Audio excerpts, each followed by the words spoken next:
everybody sees the sunshine and rainbows, but you know, it ain't all sunshine and rainbows. There's a lot of stuff that, you know, in my life, I wouldn't be where I am without these guys. Bro, to me, even right now, looking at him, I don't think this is some fucking intense, some superstar, right? I see him as more like he's my younger homie still. It doesn't matter if he's Drake or P. Diddy or fucking R. Kelly, whatever, right? Just name the worst. You could have named anybody. No, Drake's fine. Drake's fine. I don't know. I got locked up 3 months after my 30th birthday. When you first get into the Fed system, you're allowed to get a pen pack. Get your stereo sent in, you're allowed 20 CDs. I'd sit in my cell, write a list. I want this song, that song, and I'd give it to him. So I didn't realize he's making crazy music all the time. I have all this guy's playlists. Oh, God. That was going to be my next question. Yeah.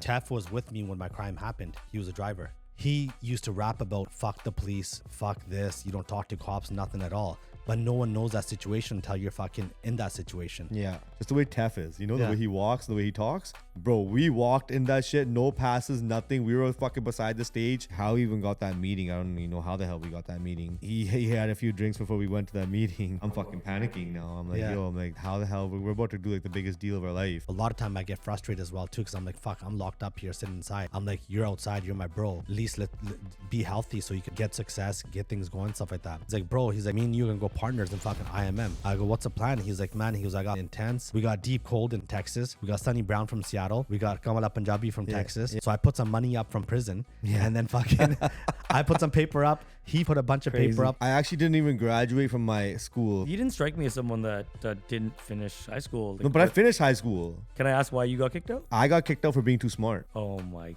God.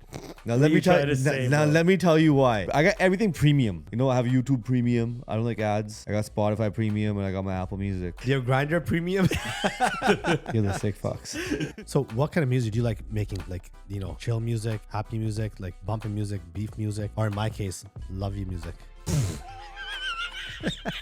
I remember hearing Welcome to Surrey in like 2005. I'm like, yo, this is fucking fire. That was my ringtone on my phone. Yeah. That's our intro song. Yeah. Do you know that? That's Yes, the beat there we you use. go, right? I was raised in the land where they love to blaze, where they praise AKs, murders every day. Best friends to see, kill their homies over weed. My city breeds nothing but jealousy and greed. Welcome to Surrey.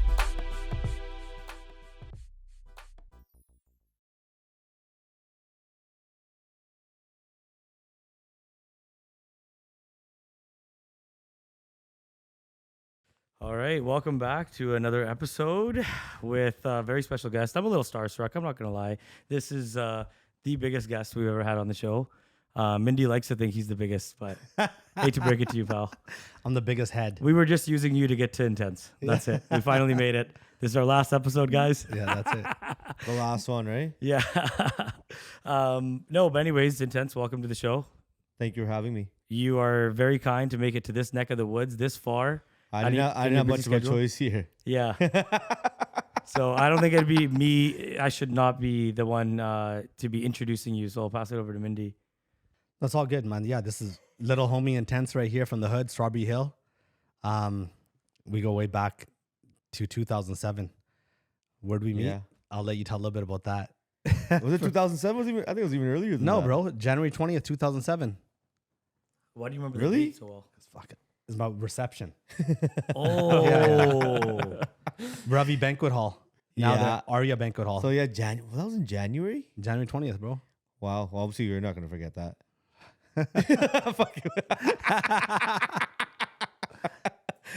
Yeah, man, that was a crazy time. Pretty much, yeah. I remember you showed up earlier in the hall the first time I met you. And everybody go, that's Mindy Bander. Fuck off. I gave you a CD that time. I'm like, bro, you Yeah. got to play the song. No Right? way. So back then, my favorite song was it was Kuldeep Manik's song, but his son Yudhvir Yeah. redid it. It was Teri Aam Teri Ranja as my favorite song. So I'm like, Can you sing it for us one time? yeah. Yeah, sure. But anyways, beautiful song. Man, you gotta be excited. Yeah, We were actually anyways, ready right? for it. Yeah. Teri Aam Teri Ranja. Oh. Teri Aam Teri Ve. Obviously, That's boom, actually kinda, not that right? bad. Right, I told you right there. Yeah, I told yeah, you, get him to sing it one Yeah. time, right? These But are you know great what- mics. Yeah. They expose you for the fucking truth, right? No, you actually didn't sound that bad. I have the headphones on. Not No, bad. but you know what happened? So that night, I was like,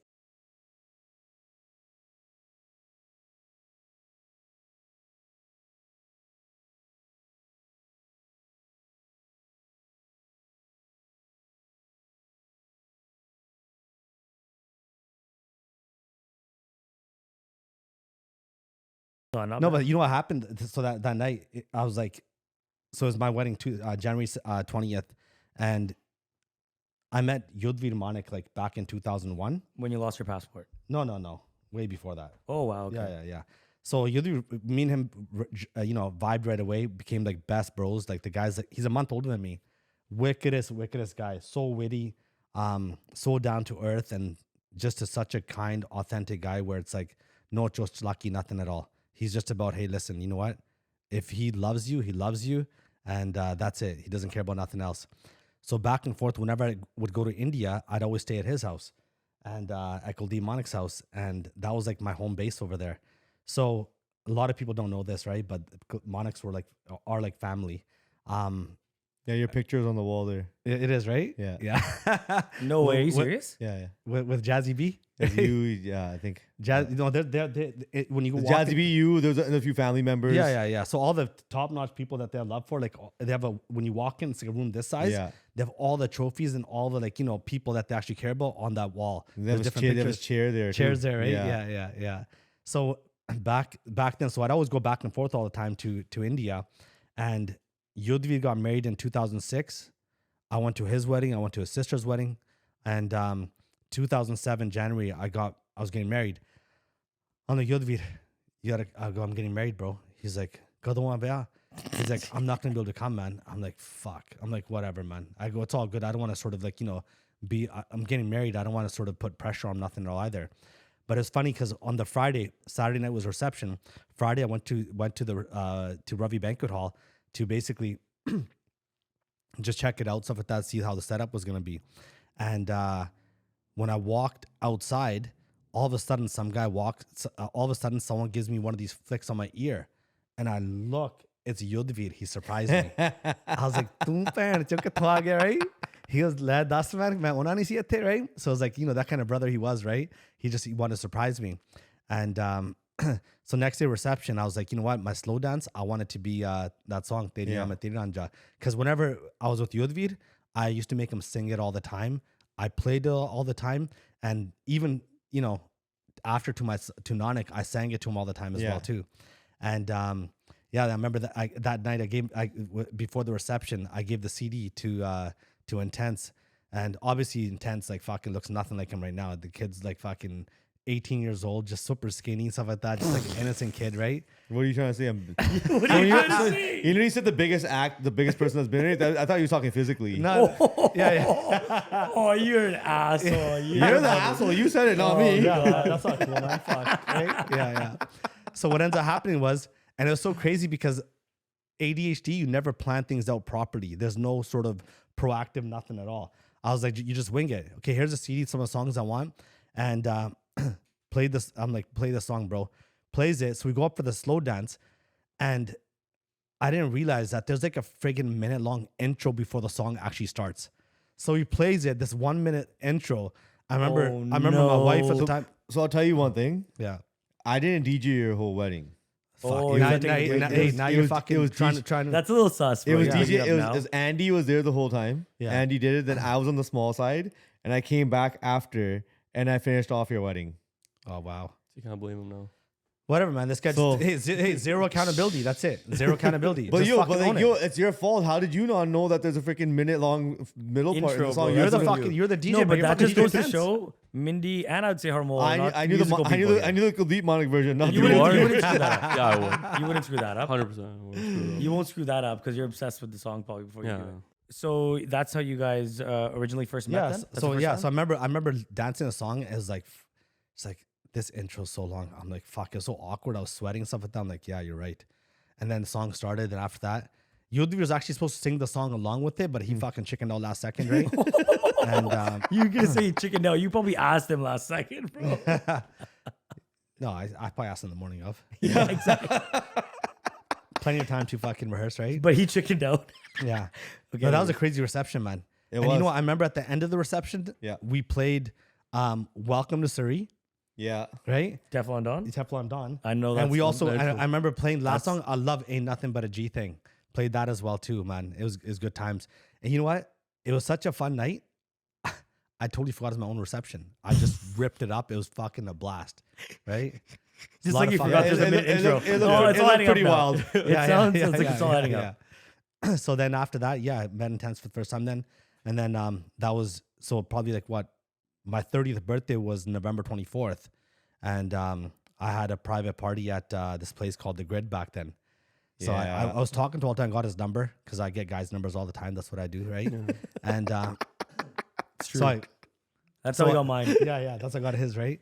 So anyway, so we The Grid, I was like, trying to figure out how you guys Yeah, met, by yeah. the way. But now it makes all a lot of It sense. makes sense now. yeah. So I end up going, my 30th birthday. I'm like, bro, you got to DJ my friggin', my birthday. He's like, yeah, no problem. Comes to my birthday, man. Fucking, that was a blast. Like all the Yeah. homies, everyone was there. I remember Dove That, walking. that was out- the first party I pretty much met everybody properly. Like Yeah. actually, no, yeah, it was. Right? Yeah, it was. That was like one yeah, of the that was yeah. And then that time, like, I remember Dove walking around and he had the I was gonna say the camcorder. and he's walking around making video. I remember watching after, like, what the fuck, man? This guy can't even make a movie properly. Right? And yeah, so he was just, Tef was hammered, having a good time. Everyone's having a blast. So no one really cares about the cameras. But man, only if we get proper videos back then of the nights to Yeah, if remember. anybody can find that camcorder, there's I don't probably. Bro, know, I it's got not it. always good. This You guy's have it? 30th I got birthday it, is bro. brutal. I got access to the video. I could get it. Oh right? yeah, well, then we Maybe- just gotta convert it. Convert it. I don't know if you could trust Oh, the person dude, you know converting it what? though. That'd be pretty funny to watch. Yeah. I threw a Wait, crazy. was it your 30th? You said My 30th. Your that was- 30th birthday. it's something with 30s because his 30th birthday No, he dude, I recorded threw- majority of the night When I too. moved into this house, I was renovating it. It didn't even have a washroom. I was like, you know what? I'm not getting married anytime soon. This is gonna be my reception, basically. So I threw and my house was all in like pieces, right? So you can just throw a crazy party. Anyways, I got You this threw camera. Project X here? It basically got- was. It I've was been kind of thinking like this whole it. time about throwing Project X the whole time we've been here. I'm like, this is just too good. Oh, It you haven't honestly seen the was like backyard. a You haven't seen the Project backyard X. yet. We're throwing Project X. No, we'll do it. It Happily. already happened. We'll do it again. Well, yeah, so no. So I got this camera for podcasting, but I was like, you know what? I'm gonna make Project X. I don't drink much. Part 2. No, I didn't even think about that. I didn't even drink much. I don't drink much, right? So when I drank, I got fucked, right, really quickly. And there's video of me. I pretty much blacked out pretty early in the night, but I have over an 9 hour o'clock. long of footage of somebody just having the camera and filming Yeah. something. Did you go And streaking? no, and no, it's not. It's not that no bad. full Project X. No, that was I don't before I know, met I was Mindy. like- Project Y. We're going streaking after this. Yeah, that was before. I wasn't as comfortable back then. Now I would do it. Yeah. No. But the point is, it's like I actually, since I don't like being drunk and stuff like that, like too drunk, and being an idiot, I'm just embarrassed. It's like gives me anxiety. So I was like, I can't watch this. So I actually haven't watched the whole video. Yeah. Because there's so much. Dude, the cops came and I had a DJ. I had the washrooms, those freaking proper rental washrooms. Wow. I had Porta those. potties. I did everything. I'm like, you know what? I could die tomorrow. This is the one time just to do it. My high school grad reunion was 2020. So we couldn't do it. So Yeah. we never had a 10-year reunion. Did you go to your 10-year reunion? Yeah. Did you go to yours? You know the Long story. I went to my 30 year, I think, at Colsa School. No, so you haven't had yours yet. Next year. I you, think. you want to know something funny? I actually didn't even graduate from my school. I went to PM. I didn't even graduate from PM. They kicked me out. And I threw the 10-year reunion. Oh, you did, eh? I threw the 10-year Oh reunion. shit. So where do you graduate from? Work and learn. Right there, man. Right? But I went to PM, then I went to QE. Okay. And I was in grade 12 in QE. You didn't strike me as someone that didn't finish high school. No, but I finished high school. But I got my fucking GED, fucking, it's just Well, GED is out fucking but high why'd you school. get kicked GED out? is Can for I ask? fucking- Can I ask why you got kicked out? because I didn't go to school. You were just making music. Actually, I'll tell you what the real story is. I got kicked out for being too smart. Oh my god. Now What let are me you tell trying to say, now bro? let me tell you why. You gotta say that with I the can't Trump even say accent. Now let me tell you why. So grade 12 comes around. PM elects a new vice principal. He was a PE teacher at PM. I don't think he didn't really like anybody. And he goes, and there was like a program at the side of PM. It's called Transitions. That's like where people would go. They're not From- going to graduate and shit. We're in like that. transition to a female. Yeah, transition. I don't know, man. That's Okay. This is like that was a little, yeah. Yo, his record deal just got canceled. Everything's done. We're sorry, bro. We're sorry. luckily I'm independent. Yeah. Okay. So anyways, they put me in this program, and I'm like to like the vice principal, like, why the hell are you putting me in this program? I'm like, I'm not stupid, like fucking pretty much. That's what it was. And so they gave me an assessment test to see how smart I was. And yeah, I averaged like grade 11.5 to 12, which was obviously normal at that time. And he goes like, well, you can either stay in this program for the next semester or you can leave. And I'm like, well, fuck you, I'm out. And so yeah, for like the first semester of school, I stayed at home, homeschooled, and then I went to QE. Wow. So I got kicked out for being too smart. Interesting. So you still graduated on time then, basically, is what Yeah. you're trying to say. Well, no, I graduated like 6 months later. Were you making music at that time though? Yeah. So when you took that time off, you were Yeah. Making Make music. remixes. Full and time. shit. Yeah, full time. When did I you was kind of DJing. start? Yeah, when did you start music?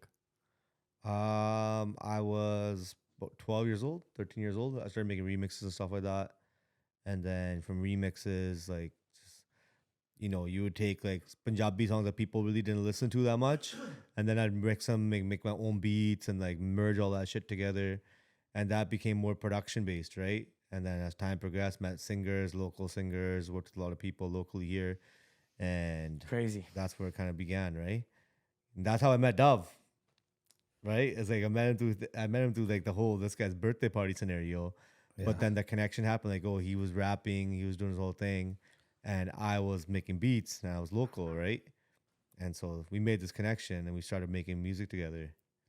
So back when it was my birthday, 24th of November, I got locked up less than 3 months later. So at that time, he met Dove, Teflon Don, right? Yeah. That was his rap name. It's funny, everyone called him Tef, but I always called him Dove, Yeah. right? Everyone's got different names. His You nickname- call him Dove or Tef? Depends. Yeah, from the hood. 'Cause Strawberry you've Hill. been We saying- got Dove sometimes Yeah. Tef, Yeah. right? So they're both the same, but me, I always call him Dove all the time. But now I started calling him Tef a little bit because it's like, fuck, he raps or You're whatever. trying to fit in. But even before meeting him, Tef actually was fucking, I met Tef back in 2003. And I remember I was in Calgary that time and, up to no good. And Dove lived in Edmonton that time. Yeah. So I had some friends that like, I met him. He's like, bro, I live in Edmonton. Come down here. Obviously up to no good. We're doing some shady stuff out there. So I went out there and I stayed and I met him for the first time. Well, I met him before, but this is the time I got to know him really well. And man, he was such a down to earth guy, like so respectful, so loving, everything, just looking back now, he definitely had ADHD for sure. And I think everybody does. yeah. Well, Some people more than others, Yeah. All of us definitely. Everyone Yeah. we know definitely, right? But just seeing that time, I remember like, spending lots of time with him out there and moving out to Edmonton for a few months, became really, really tight with him. I remember he was on bail that time and he was on $25,000 bail for some shooting charges, something like that. And I remember he was on house arrest. So I remember he'd always pace back and forth. He had a gym downstairs. He's always doing push-ups all the time. He had this goatee girlfriend back then, right? I remember one time, my buddy, Jaddy. So me and Jaddy was out there too. We're cruising together. And Tef obsessed over Tupac, loved Tupac, everything about him. Even some of his raps, bro, the way his style was like Tupac. Very Tupac. Very Tupac. Yeah. And he bought the exact same BMW with the rims, everything. That's crazy. Yeah. And he had this goatee girlfriend, and he was like, with Tef, like, if he had a girlfriend, he was a good boyfriend. He, did anything for you. And I remember one time, He was your boyfriend. That's how you know. yeah. The way you said it. Oh, Kept me happy. You were really happy. Yeah, kept me okay, very got happy. it. And I remember, we're driving one time. It was so funny in the west side of Edmonton. And me and Jaddy came up with a nickname for him because he was driving and his girlfriend's like, because his name out there was Bindi. Yeah, Like, I know. I was like, fuck, where's the name Bindi, fucking Dove, like Babalu, fucking all this stuff. I'm like, they're like, because, Parents call him Babalu. He was a show person, right? He's Yeah. like fucking, he loved putting the act on, stuff like that. Back then, Bindi Joel was fucking bumping. He got bullied by a lot of people back then. That's what made him to get into the game and get caught up in all the BS. And so I remember his girlfriend sitting in the front. Like, homie sat in the back. He let his girlfriend sit in the front, right? And I remember him driving. She's like, Mindy, I want some butter chicken. I remember he fucking just did a U-turn, fucking wheel screeching. I'm like, holy fuck, man. And I started calling him, I named him Captain Save-A-Ho, right? And me and Jaddy still, always that time, we're like, yo, fucking, sometimes we just bust the ball, like, yo, Captain, fuck, right? But it was just, it was out of love. Like, we could bust his balls, right? And he was the type of guy that he showed respect to his older homies all the time. Yeah. And I was always an older homie. He had mad love for me. Yeah, so basically that's when I first started hanging out with him, got to know him properly. And basically from then on, he's from Strawberry Hill originally. Yeah. And he started, and I remember that time he started showing me music he made with Yuck Mouth. So yeah, here's the thing. So I actually didn't meet him during your wedding. I was like, I don't know, my brain kind of went freaking blank for a second. Yeah. I met him in 2005 for the first time. So obviously the whole hood used to talk about this guy who moved from Calgary, Edmonton, back to freaking Vancouver, back to the hood.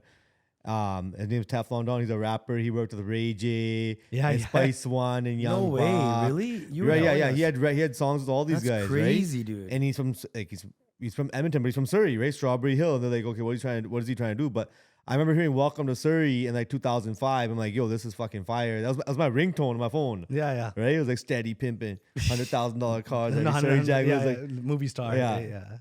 that was a fucking line. That was my ringtone for a long time. And that's our intro song. intro, Do you know yeah. that? That's Yeah, the so beat there we you use. go, right? Yeah, we love it. I love that song. Yeah. It was at that time, like there wasn't really anybody who was talking about Surrey. So, and the way it was being spoken and the way it was being portrayed, It was like, fuck, authentic. It was cool. It was authentic. You know, it was a real deal.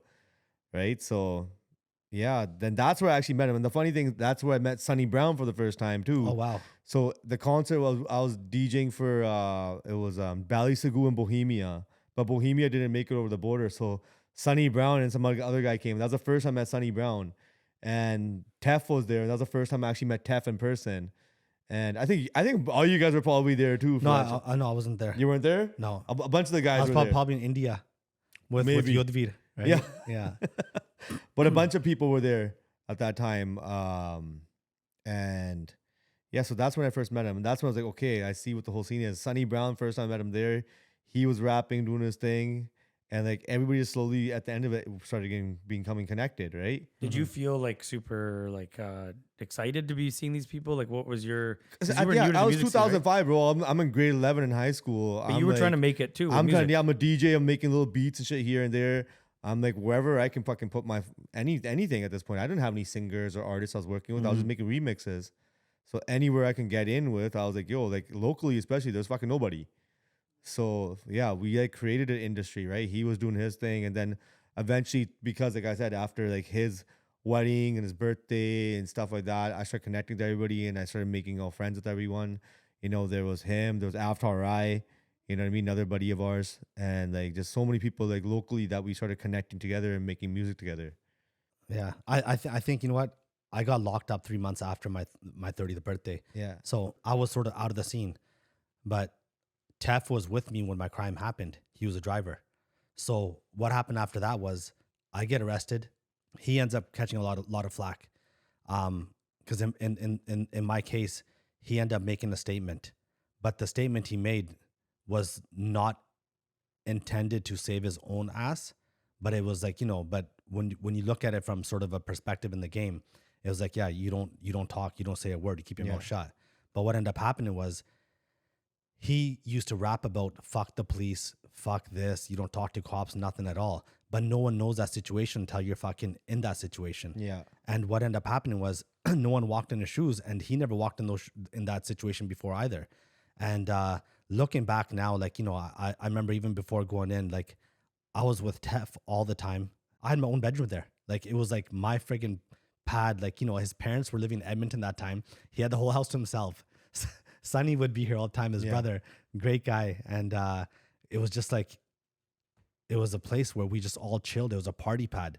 Everything, that was like home base for everybody. So I'd always, you know, hang out there. I was with them every single day. And sometimes we'd fight, we scrap it out as well too, like some fucking extreme beefs basically. Long story short. I like that he went for it too before he. Short story long, you mean? Yeah, short story long. Right? Sonny was, but sometimes I'd show up the next day. But whenever we beefed, bro, it was never like fucking like, oh, that's it, I'm not cracking this guy fucking for a long time. We'd be bros again the next day. And I didn't have no insight into people's issues, my issues as well too. So next day I show up and, you know, he just wake up, stuff like that. Or he'd be on the couch. I'm like, yo, Tef, get up. I'm like, you know, you all right? He's like, yeah, I'm good. And I remember, like, you know, we're so tight that I'd always he'd tell me his stories all the time and all that stuff, right? But I never knew how to read between the lines of someone's pain. Now you would recognize it in a heartbeat, you know, with what I've seen in life, my age, my wisdom, everything, whatever you want to call it. But I remember like back then, I just thought, hey, whatever, he's partying, fucking having a good time, that's it. But looking back now, like, you know, there was definitely some deep down pain that was never sort of addressed. And he just buried it. And looking back now, it come out in different ways. That's why, like, you know, I think a lot of people don't understand alcoholism properly. And now looking back, I see he was an alcoholic. Whenever he never drank, he was quiet, chilled, laid back, but he loved partying. Like, even I remember going back to the studios back then with Terry's studio when he first started. This is before you were in the scene with making music with him. I'd seen him at the studio, and I remember when I first met him, hanging out with him, I was like, fuck, man, this guy makes wicked music. I loved everything about him. The guy was down to earth, spoke Punjabi well, and when he spoke Punjabi, he didn't, like everyone older than him, he knew he was taught well. His family raised him well in the sense that he knew to talk. He was Tusi, Hanji, Tuhanu, very respectful. Like, you know, you could bring him to your house with your family, and your parents will never be like, who the fuck is this kid? Yeah. Like, this guy was well put together, comes from a great family. But there was obviously issues. Like, I remember, like, you know, seeing him in the studio all the time. I'm like pumped up, like, this guy's in the studio. He's like, bro, he would never call me Mindy. He always called me Min. Yeah. Yo, Min, where you at? You know, Min is always like, fuck, you know, people are close to me, they call me Min, right? Yeah. And so he's like, what's up, man? I was like, nothing, what's going on? He's like, bro, we're at the studio in Kabai, right? I'm like, all right, I go by there. It's right by 124th and like 82nd there in like some back warehouse, right? The old studio. Yeah, by the Namtari Gurdwara, whatever, right? Upstairs. So I go there, and like, you know, everyone's pegging. There's always bottles around all the time back then when you're young. And yeah, next door Namtari Gurdwara, right?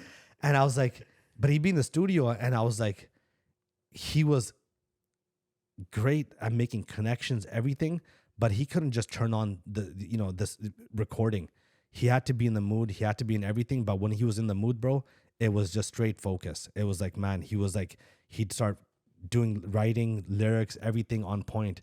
But when I seen him in the studio, like, it was hit or miss. Sometimes, like, he'd just be frustrated, he'd have anxiety. Now looking back, because bro, he wanted to do everything. He didn't just focus on one thing. And then he always took on so much that he put pressure on himself. And that would sort of feed into give him more anxiety. And then how to deal with anxiety? Drink. And that's where his drinking problem, you know, looking back now, that's where I seen his drinking problem, you know, me assessing it now. But back then I had no fucking clue. And I just never even knew how to stop it. I didn't really, I was like, whatever, fucking, I drank all the time, but I wouldn't. Well, I like to think I wasn't that much of a, you know, that fucking nuts. But obviously, it's self-awareness. Yeah. You but now more awareness. But yeah, I remember just even partying with them. We go out all the time, and when he get hammered, bro, like, I didn't, thinking back, like, you know, I had long time to reflect in prison about everything about him, and I was like, fuck, man, I can't believe it. I never seen the signs. Like, we go clubbing all the time. Like, at that time, he met up with Young Buck, fucking G Unit, stuff like that, where it's like everywhere we went, he was always strapped up all the time, and he'd get into Pange beefs as well too, and then sort of bring me and, bro, we got fucking beef with this guy. I'm like, what happened? And he just make me believe that, hey, these guys are fucking with him and that there's some beef. But then towards the end of it, I realized, I'm like, you know what, every time there's a Pange, I'm like, bro, just relax, like, everything's good. And I'm like, just chill out. And he got us, we'd always get into beefs that fucking we didn't want to be a part of. But he was such a fucking nice guy. But his alcohol was so bad. And that's what caused a lot of problems. And then after, when I got locked up that time, I wasn't allowed to sort of associate with him freely. But once in a while I'd talk, and I'd hear, you know, I'd talk to him through someone else. I'd call someone, he'd be hanging out with them. Yeah. There was a lot of pressure on him, because now from writing all these songs, rapping about all this snitch stuff, everything, and then getting arrested in my case because he was a driver, and they're trying to use his statement against me, and him sort of breaking and trying to make it look like that they just basically tricked him into thinking that, hey, if he spoke and told them what happened, it was actually helping me out. And since he was an alcoholic and everything else, he was totally sort of dependent on booze. And now when they arrested him, he had no booze, nothing at all. That anxiety got to him. And when they're talking to him, he was such a nice guy that fucking, he couldn't be disrespectful to anyone. If someone was so hard up, the hard ass, they'd be like, you know what? Fuck you, pig. Get the fuck out of my face. Don't talk to me, whatever. But he was easy.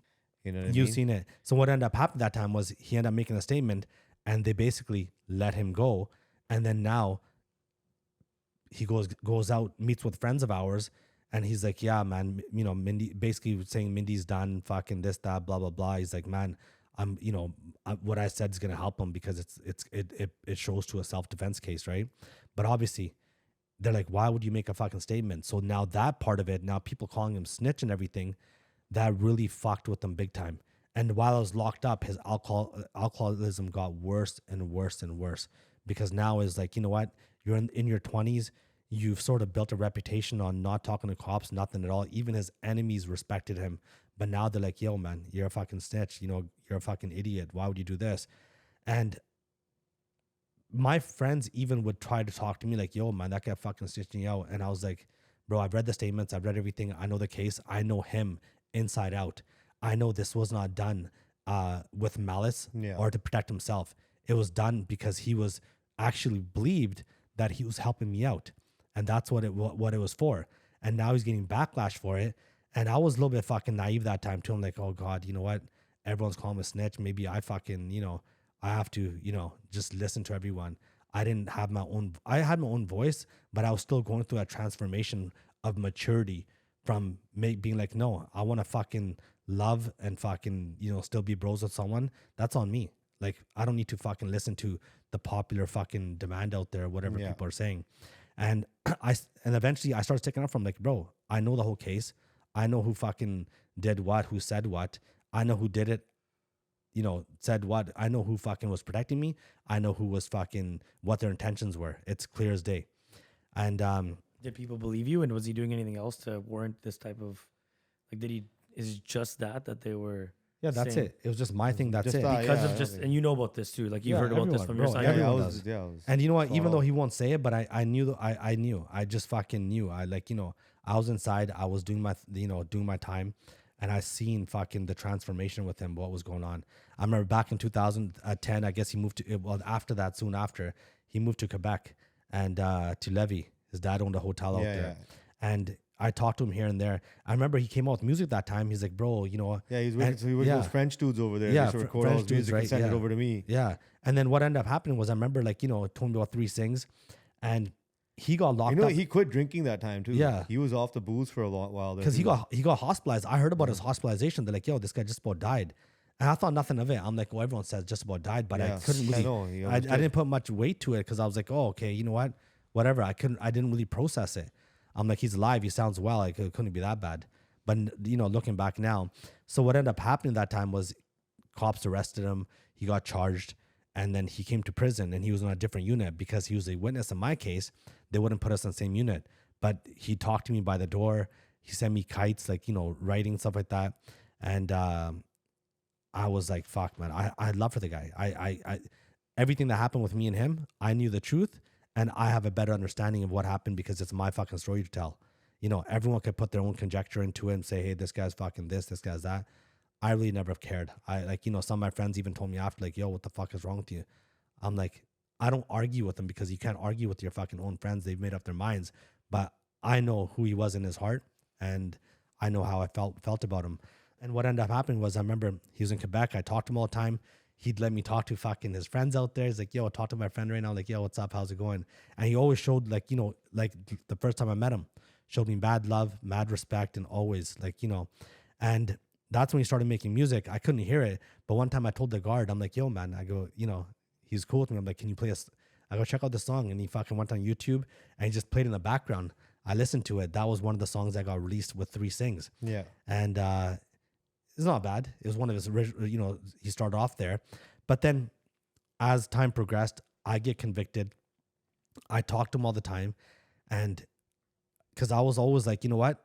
I don't want him to fucking feel bad about the decisions I made that I dragged him into it.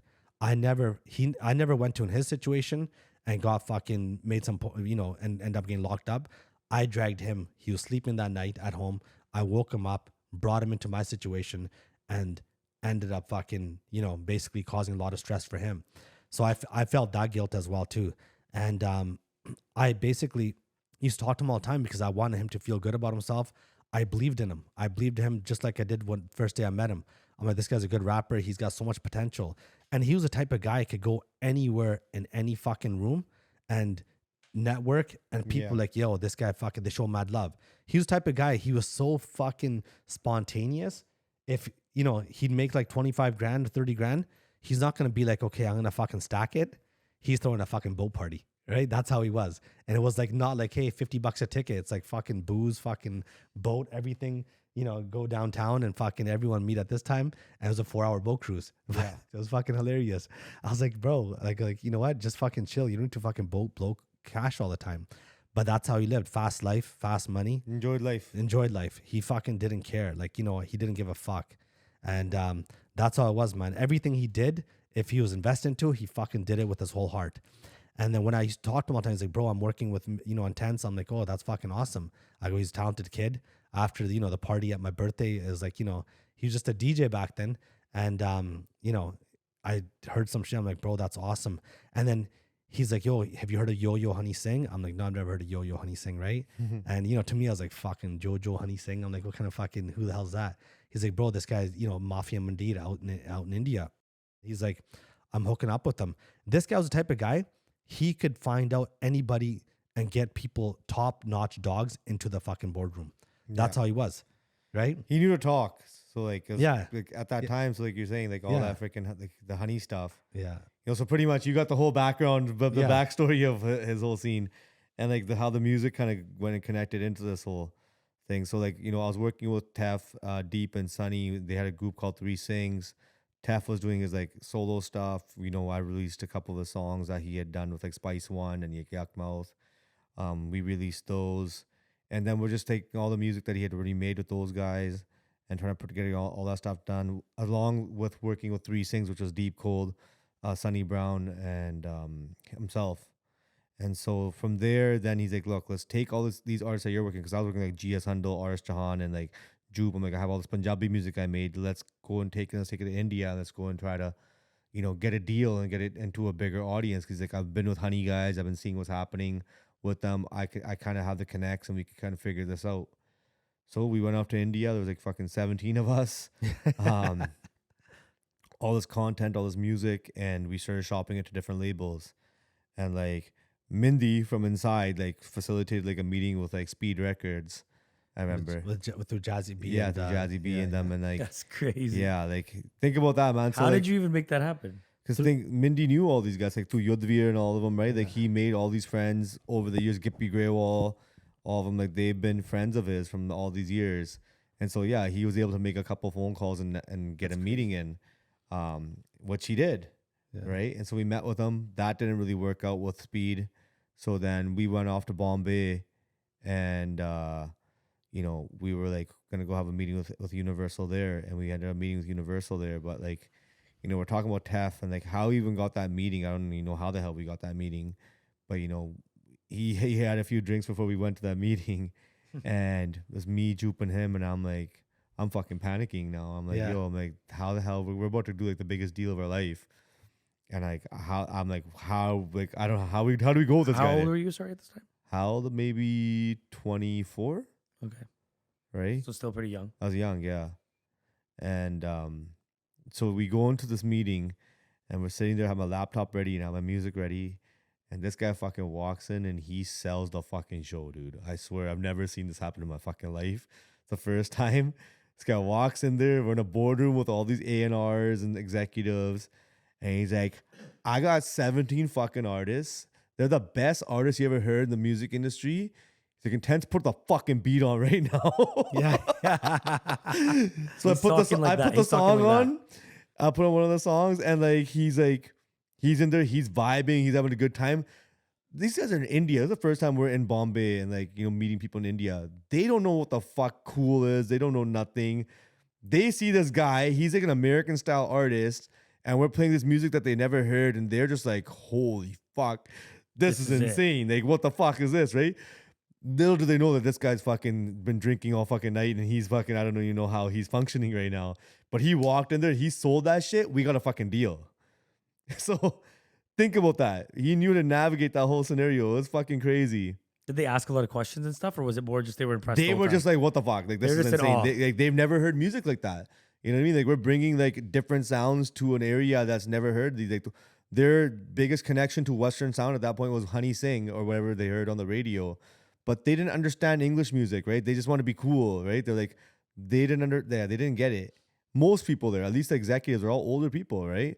They're in like, 40s, 50s, 60s at that time. And trying to like, relate with them, like the Western world is nonchalant for them. Like, it's mentioning Honey Singh. So basically, when Tef went to India, met up with Honey Singh, Yo Honey Singh, he told me, he's like, bro, he's like, you know what?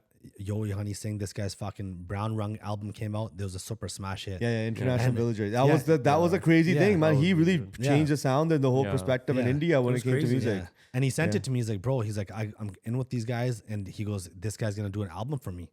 I'm like, bro, that's fucking awesome. And then talking to him, this is fucking textbook ADHD. So he goes there to make an album with fucking Yo Honey Singh. He records some fucking lyrics. He's like, they just sit on the Vajja and do things, stuff like that, come up with beats, and they start putting it all together organically. And then next thing you know, he did a couple of songs like, bro, how's it going? He's like, bro, I figured out the whole fucking game, how it is out here. He's like, you know what? These guys, you get your own artists, stuff like that. He goes, we're going to start a company called IMM. It was Mafia Mandir. And he's like, it's going to be IMM and we're going to get him on board too. So IMM was International Mafia Mandir. Yeah, that's what, yeah. Right? That's what Tef's fucking intention was. It was like Mafia Mandir is in India, but now we're international because we're fucking Canada. We got people from all over the place. Yeah. We got Deep Cold in fucking Texas. We got Sunny Brown from Seattle. We got Kamala Punjabi from Texas. yeah. And Deep Cold was a rapper from Houston who was also started early. You know, it was sort of, they were all ahead of the game, bro. If right now, they would be fucking taking over this right now.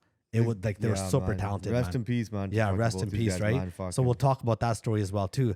But what happened was, it's like, we were talking about Tef, how he worked with all these artists. He worked with like Spice One, Yakmouth, like all the Outlaws, Ray J, Young Buck. Deep was doing that in Texas with like all the Texas rappers. Yeah, you know what I mean? yeah. He was Big Pokey and Dirty like Slim South. Thug. Yeah, Yeah, all the yeah. dirties, like all the people that we listened to like in the early 2000s, right? He was tapped in with all these guys. He went to schools like Paul Wall and shit like that. You know what I mean? Yeah. So it was like he was really tapped into that whole market. So what he was doing there, what Tef was doing here, and then Sonny was like that West Coast, you know what I mean? But like he was he's like a Bay Area guy, but he lived in Seattle, right? He's But from the Punjabi Bay. guy sounds total fucking Yeah, ghetto. sounds like He a grew Bay up with- Area He guy, grew like up a with Bay all Area guy, you ghetto know what I mean? Kale, right? Like straight, his rap, his flow, everything is straight hood. Yeah. Same Right? with Deep. Like Deep was in that same scenario too. Like they all grew up. It was authentic. It wasn't Yeah, fake, yeah, you yeah. know? Because that's what But Sonny Brown's more like, raised rough. yeah. Deep Cold, went to school, fucking computer, got a degree, everything. Yeah. Proper upbringing, all that stuff. And what happened with him is tragedy as well too. We'll talk about that later. But what ended up happening with IMM, I remember I was talking to him all the time. And then when I realized, he's like, bro, we're gonna fucking, me and you are gonna go partners in fucking IMM. I go, what's the plan? He's like, man, I got fucking Intense. All these guys, we're gonna take them to India. I'm like, fucking wicked, let's do it. So I put some money up from fucking prison, and then fucking, I put some paper up. He fucking put a bunch of paper up from his family and everything because they believed him. And I believed in him as well too, bro. And you know what? If he's around, I'd still fucking believe in him, man. The guy had that much talent. It's just everyone has these fucking roadblocks that, if you could deal with those, man, it's unlimited potential. He was the expert at starting everything amazing. Was the worst at trying to finish it. Yeah.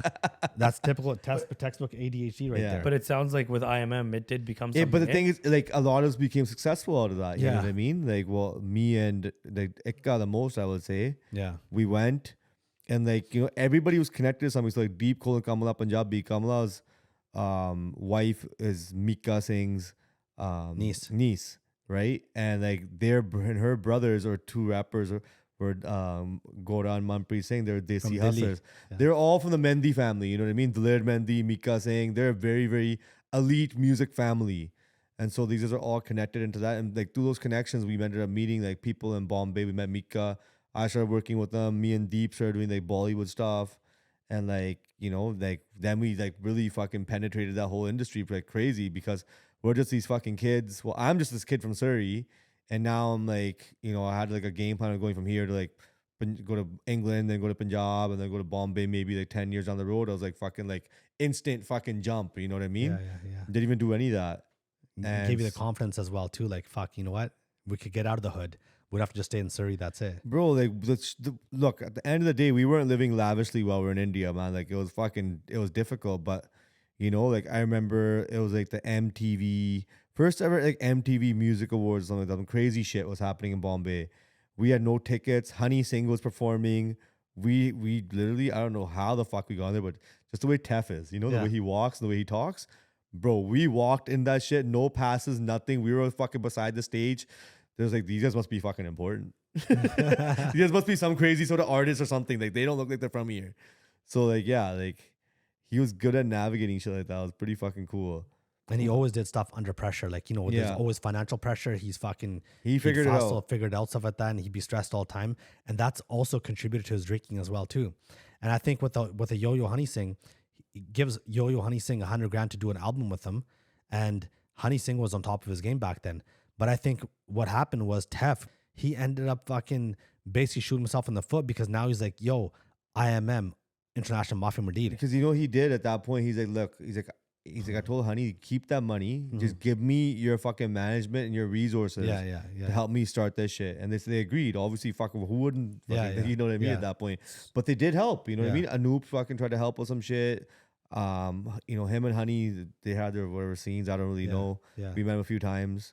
But like, it was like, they tried to help us navigate. They put us in rooms and meetings, right? Deep had connections. He put us in rooms and meetings. And it was like, just being at the right time, right place kind of a thing, right? And like that album came on Universal. Me and Ikka had the song In the Club. Yeah. 1 week later after it coming out, it got picked up on a fucking movie. Salman Khan's fucking playing it at a club. You know what I mean? It's his favorite song. So like, think about that. Like, that's where all of a sudden, making no money to making a little bit of money finally in fucking India. But at that time, it's like, you still got all these guys here. Then everybody's trying to fucking figure it out. Like, why are these two guys the ones that are fucking getting something? Or and that's how it is, right? So like, you take a bunch of people, and not everyone's gonna make it. No, you have few that stick, and that's it. Not everybody can be Wu-Tang Clan. You know what I mean? Yeah. Essentially, that's what it was. Who's Wu-Tang Clan? I don't know, man. Some guys from New York. The Chinese guys? Yeah. So how long were you like in India for doing all that stuff? We were there back and forth like 2012 to like 2015. And I was, at least. These guys were still going back and forth. I kicked it. We had fucking issues and stuff like that. And I came back and I'm like, look, I got to figure this shit out on my own. And just started like pretty much working with different artists over here and trying to sort of getting things going. But like through Ikka, I met like Guru Randawa. And like we made like songs like Suit and like Khat. Those songs really took off in India. And then I started going, and I went back to India after that and started like going and doing stuff with more different artists like Jasmine Sandless. Then I came back. I was going back and forth pretty much from India and home.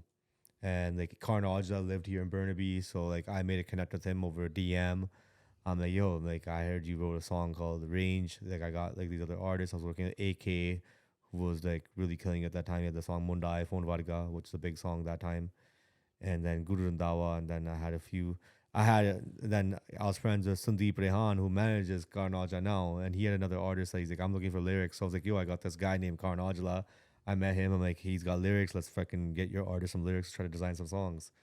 So yeah, we were just trying to like put all this shit together, man. There was just so much going on. And that's all it was. We're just making music and just releasing it, and just as time progressed, I kept meeting more and more artists, and more music came out and did really well. So what's like the main like differences you would say between like the Indian music industry and like kind of like, I guess like Western and Eastern? Like what's like the biggest difference between like both sides? In the sense of like Punjabi music or like, or just general? I guess Punjabi music, I guess. Yeah, just, at the end of the day, like when we were there, those times in India, like like I said, everybody wanted to be cool, but didn't know what cool was. And cool to them was like whatever we're doing over here in the Western world. And so like, yeah, whatever we were doing was fucking cool. So it was easy to fucking go and tell them what to do in some sense, right? But they didn't really get it either at the same time. So like they would water down our music like crazy. And that's why you would see like these Bollywood like songs come out now, they're Punjabi, and then they go and they fucking butcher them, right? Yeah. Because they water them down, Yeah. So, and that's what would happen is like I would give my music, we'd give it for a film, and then they'd have like another producer go and touch it and do some stuff, and it's like they'd fucking butcher it again, right? So like that's what kind of Bollywood kind of turned me off. I'm like, let's get the fuck out of here. I had enough of this shit, man. I'm like, and you know, tough guys were doing their thing still out there, and you know, yeah, like we came back, and then like I said, we met Karnal. Then I started working with Sidhu. You know, the first ever romantic song he released was Valentine's. It was All About You. You know what I mean? Like he came to me. I'm like, I seen Issa Jat and like, you know, freaking, you know, So High, and he's done like lifestyle and these songs. All this shit's gangster, and all of a sudden he's like, let's do a romantic song. So it's like, you know, these little things, and they became a banger as well. We did a lot of music.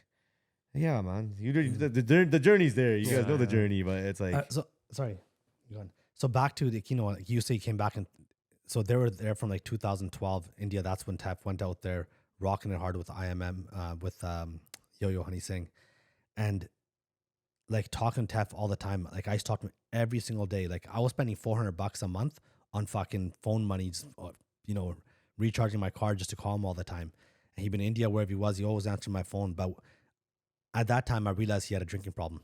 And I was like, fuck, every time I call him, I talk to him, I could tell when he's good, when he's healthy.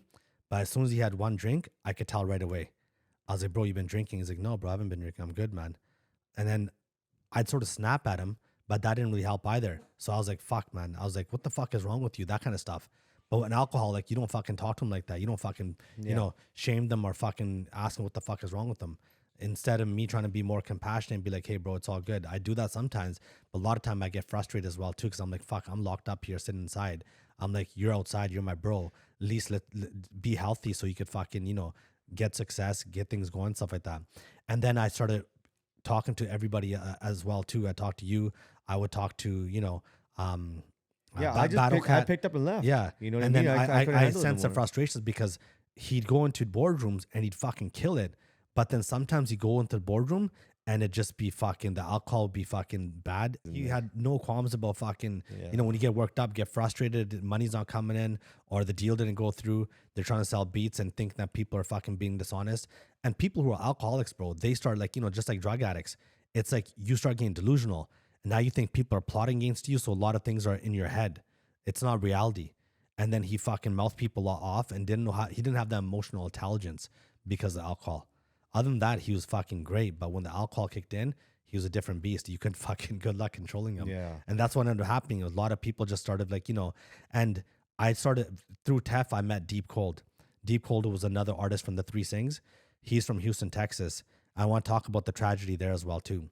So Deep Cold had a younger brother growing up, good family, just him and his brother, went to school, educated and everything. But one day Deep Cold's brother came home. He wanted to take the car out. He was hammered, and he was fucking shit faced. And his parents stopped him, like, "No, you're not taking the car out. Nothing, not the shop beat the whatever." Just, you know, fighting with him. He grabbed a baseball bat and he killed both of his fucking parents. Yeah. And Fuck, you know, fucked up shit. Fucked up shit. So basically, this is like 2004, and this is when Deep Cold was still trying to, you know, get his career fucking started, stuff like that. So Deep Cold's brother, only sibling, kills both of his parents. He's charged with capital murder, and they He lit the house on fire too. Oh, lit the house on fire too. Yeah. Yeah, and they ended up basically, finally, you know, before going to trial, instead of going for capital punishment, he just pled guilty for life imprisonment. Yeah. He's still sitting in prison over there right now. Give him 80 years or something like that. Yeah. So he's gonna die in prison. It's toe tag parole. He's gonna get out. Have any of you guys talked to him? Like since No. then, I guess? No, I've never talked to his brother. No. Oh, No, okay, no one okay. knew his brother. Oh, This, okay, this yeah, is okay. prior to him Yeah. even coming to the scene. Oh, shit. But I used to talk to Deep Cold all the time, bro. He was composed. He was Siana, everything else. But what ended up happening was when they're going He had back. vision. Yeah. Oh, he had vision, bro. He was mature too. And he had that grind. He had that hustle. He wasn't the guy that would fucking get shit faced and, you know, and be irresponsible. He was the guy that kept everyone together. And, you know, by hanging out with Tef, you cannot fucking, you end up getting shit faced sometimes too. Yeah. And I think he even broke his fucking leg out there one time, got in a fight, I guess, right? And what ended up happening was, so back and forth, when after the release happened of that album, I think it was after the release, it was 2013, March 5th. No, he passed away before the album came out. Okay. So maybe just Because before. that's what thing is, because we had locked that deal down, and we were in Chandigarh when that deal got. We were supposed to go to the PTC Awards, and we didn't end up going. Yeah. So we were in Chandigarh, then we're going to go from Chandigarh to Bombay because we were going to go sign the contract for the album. Okay. And he's like, that was the time he's like, I'm going to go to my cousin's wedding Yeah. in Fagwara. So he goes to the cousins. You probably know the story better. I was there, man. Yeah. So yeah, he's like, I'm going to go to my cousin's wedding in Fagwara. And I was like, obviously, yeah, it's your fucking cousin's wedding. Go rock it. Like, fucking, we're here in Punjab for a couple of days. And he goes to the wedding. And the next day, fuck, this is fucked up, man. We're laying there in the room. And I remember Tef gets up, gets a phone call, and he just fucking just starts screaming. Like, fucking, like, uchi, uchi. He's like, no, what are you guys trying to fucking tell me? He's like, what do you mean? He's like, and he's like, Deep's dead. And I'm like, we're like, what the fuck? Like, we were just with them fucking last night. What do you mean he's dead? They're like, yo, he didn't fucking wake up. And we're like, what do you mean he didn't wake up? Like, how's that even possible? This guy's fucking, No out of drugs, everybody there, healthiest guy. Yeah. Ate properly every day. He fucking worked out, bro. This guy used to fucking, we didn't have weights. He used to fucking work out with towels and fucking body weights. Take the other fucking guy and just fucking use him as body weight to fucking work out. That was his style. He's some fucking crazy shit. He was the healthiest guy. We're like, this guy didn't do no drugs, nothing fucked up. And so we got in the car, we went to Fagwara, and like, we're like, let's get to the bottom of this shit. And like, then we started realizing there's like so much shady shit going on between Property. with the properties and families. And like, you know, he didn't know nothing because his parents passed away. He didn't know what the whole deal was. He was just, everything was thrown on him. He didn't know he had all this land there, and that, you know, his parents didn't talk to certain family members and things like that. And he was in the wrong place, the wrong time, obviously, in that scenario. But then, yeah, we went, claimed his body, and it was like fucking, and we couldn't claim it because we weren't family members. And it was like, we saw him, and I'm like, yo, this is crazy. And, yeah, at that point, then India kind of started leaving a fucking sour taste in all our mouths. Like, at that point, it's kind of like the end of like, I really don't want to be here anymore. I feel like fucking shit. But then we went to Bombay, and, like, having the conversation, like, yo, this was his dream for us to go get this fucking deal done and like go and actually create something out of this. And that's it. That's how we went. We just kept going. But, with the alcohol and everything that was happening over there and just the depression and everything, couldn't handle it no more. I came back home, You mean Tef's depression and stuff? Yeah, just everybody, bro. Like, but the same, like, like he was drinking a lot, we were drinking a lot too. And, like, just the industry there was like fucking toxic. There's just so much going on at the same time. And it was just like, yo, like, I can't do this no more. And I came back home. It's just so sad, right? When you at that time you were making good music, there was so much good bro, things like to be positive at about, that point, right? like I so think sad. about it like all the time. Like, what if that didn't happen? What if he didn't go to Chandigarh or want to go to Fagwara that time and go to his cousin's wedding? He had the vision. He had a dream. He was the one that kept Tef grounded enough to fucking actually go get shit done. Because Tef was the guy that would get into the rooms. He could talk. Deep was the one that fucking held the backbone and made sure that, we get it fucking done, And shit, yeah, like shit hit the fan and there was no control, like I was a kid just trying to figure this shit out myself. Like, I'm like, I don't know what to do. Like, I'm just here to make the music. And like, yeah, came back home and I was like, look, I got to fucking start making something of myself here. Yeah. Fucked up scenes, bro. So wait, so you left India after that? Was that what happened? Like after all that stuff, that was the end. Yeah, pretty much, man. Like, it wasn't the end of my India scenario, but it was just like, a lot of, I guess, just shit was toxic a bit. It was a little bit just uneasy. Everybody was kind of just like, I felt lost at that point in what they wanted to do. So yeah, I made a move back home and just like, hey, just started making music back home with like local artists, like how I was doing in the beginning.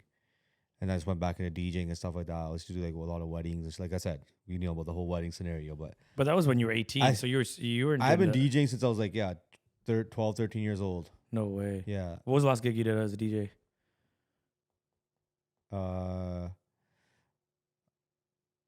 Fuck. It's been a long time.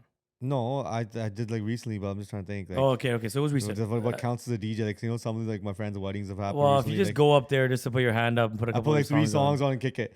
I think I did a frequencies freak room. It was like a thing in Toronto.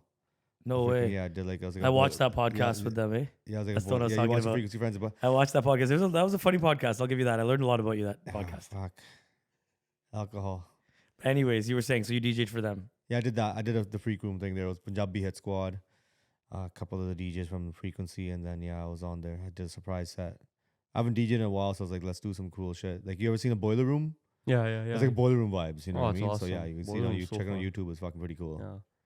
So after you came from India, you obviously built a lot of connections within the industry and with other artists. Was it kind of not necessarily easy, but how was it starting off here? Was it feel like you're starting from fresh, or did it feel like you kind of had some experience in the game, so you felt a little more ahead than you were before? Well, the beauty of like me being in India at that time, I started understanding what they liked and what we didn't like, what we liked. Like when I took Lonnie up and over there, they didn't understand what it was, and they were like, like try to make it more relatable to the music, more relatable to people in Punjab. Yeah. You know what I mean? We're talking about fucking Surrey and fucking Smoking weed. yeah, Getting essentially. high. Where they're like, yo, you should talk about like Chandigarh and bullets and like stuff like that, stuff that they could relate to at that time over there. And so I'm like, okay, so I'm starting to understand like what the whole like Market. the difference in markets, the whole scene over there between India and the western side of the world. So knowing that, I was able to go merge the shit properly. You know what I mean? So I knew what they're like. So Guru Randawa and Ikka, we did Khat. That was the first record that we did after I came back. That really kind of took off. I did another record with with an artist named AK. Like I said, AK. We did Changa Mara Time. That was like something really fresh. So like people started hearing this different type of sound with the Punjabi music that I was doing, but no one really knew who I was because I never really did Punjab. Right? I think the one song I actually did was "This Singer So Stylish" with Diljit when I was out there. Banger. And yeah, that was like that was pretty cool too. Like I was like my first real forte into Punjab and doing a Punjabi song like that was like in the Punjab side of things was "This Singer So Stylish." And then, then after with that, with Ikka. Yeah, with Ikka as well. Yeah. And how was it meeting Diljit like for the first time? Like, how was your experience with him? It And was- even now, when you meet him, He was pretty big when you first met him, right? He was already he was already big, international big. superstar, Yeah, he was right? big. He was the Yeah. biggest artist that you first met, like at that time. I guess you met Shah Rukh Khan and met a bunch of other people. Yeah. Like I met Mika and like Yeah, throughout the years. No, I met like other artists like Punjab BMC, Bali Sagoo, like these guys. legends. Yeah, Jesse Sidhu. Yeah. You know, So Diljit was just another artist at that point to you. not really. Like it was just like at that point, like obviously I'm trying to get my fucking get my foot in every single door at that point, course. right? Trying to go and get my music out there. So he was cool, right? He was like, yo, he's like, you got some beats. Ikka knew him. I met him through Ikka. We were in Bombay. And so I played him some beats and he's like, yo, you got some pretty cool beats. And he's like, yo, let's go to, I was like, do you have a studio? I'm like, yeah, I had a studio. And then we cooked up some music. And then from there, that's why I've known him for that long. That was like 2013. Right? So like from then, like, yeah, throughout the years, just we made music. And then, a lot of it didn't come out. But then like after, now the rest is history at this point. And you don't get to control oftentimes when they come out, or is like it's just Well, no, when it's it'd be their song, his right? project, right? Yeah. If it was whatever he's doing, so it wasn't my own stuff. Obviously, I didn't have control of that scenario, right? In those times, the thing is, the producer, I feel, and I'm not saying like the Diljit things like this. I'm just saying in general how it was. It wasn't really producer culture. You know what I mean? Everybody was more about the artist. Of course. Where the era I grew up was, you had like Aman Hair and Dr. Zeus and Yes. like, Bally Jag Pauls and stuff like that. And everything was producer based, you know what I mean? True True. school, Didn't even think right? about that. So they would go and get their artists from India, go record their vocals, and then they would do like a compilation album. And that was what was in back then, right? And that's the era I grew up in. But then when I started producing music, you got like the Miss Pooja era coming in and Diljit and all these people. And like, Diljit was still around for a bit, but like it's like the music is changing, right? It's becoming more about the artists. You know what I mean? And so like, yeah, for a long time it was just India-based producers, very very generic music, but like really good songs. Like it was a great time for me because I used to remix a lot of those songs. And then then the production came in, and I was like, pretty much like we got to combine these two worlds. We got to combine India and we got to combine fucking like the Western world properly. So Suit got then Suit got made, which ended up fucking taking over the charts. Like I said, nobody knew who I was. They thought I was some white guy that lived in fucking America or something, right? Like because the quality, the production was like not something they ever heard. And then that's where I feel like the whole producer switch flipped again. You know what I mean? Like, okay, it's about the producers who's making the banging beats. And a lot of these people started becoming more into the forefront, I feel. So I'm curious about the creative process. So for me, like when I listen to beats, like you kind of like tell like what they did for some things. Cause I guess I kind of like look into it a bit. But for you, how does it start? Does it come to you in like a dream, or does it come to you kind of imagination, or do you kind of just play around with sounds for a bit? Like how does it kind of start? There's like so many different scenarios. It's just like, yeah, like sometimes, fuck, I think maybe yeah, once in a while it comes in a dream. Really, eh? No, Seriously? no, I don't know, man. That's Fuck. crazy. I'm just joking about that. Like, usually it's like we go in the studio, just feel the vibes, whatever the weather is, whatever the day is, whatever you heard earlier. Just always get influenced by little things. You know, I listened to a lot of music growing up, so like different kinds of different genres, and so like I guess brain wise, my brain goes into like a lot of different places when it comes to making music. Try to think of things a little bit more unconventionally as opposed to like trying to do what everybody's trying to do, right? And sometimes, yeah, like I make a lot of music and it's not that great, I feel like.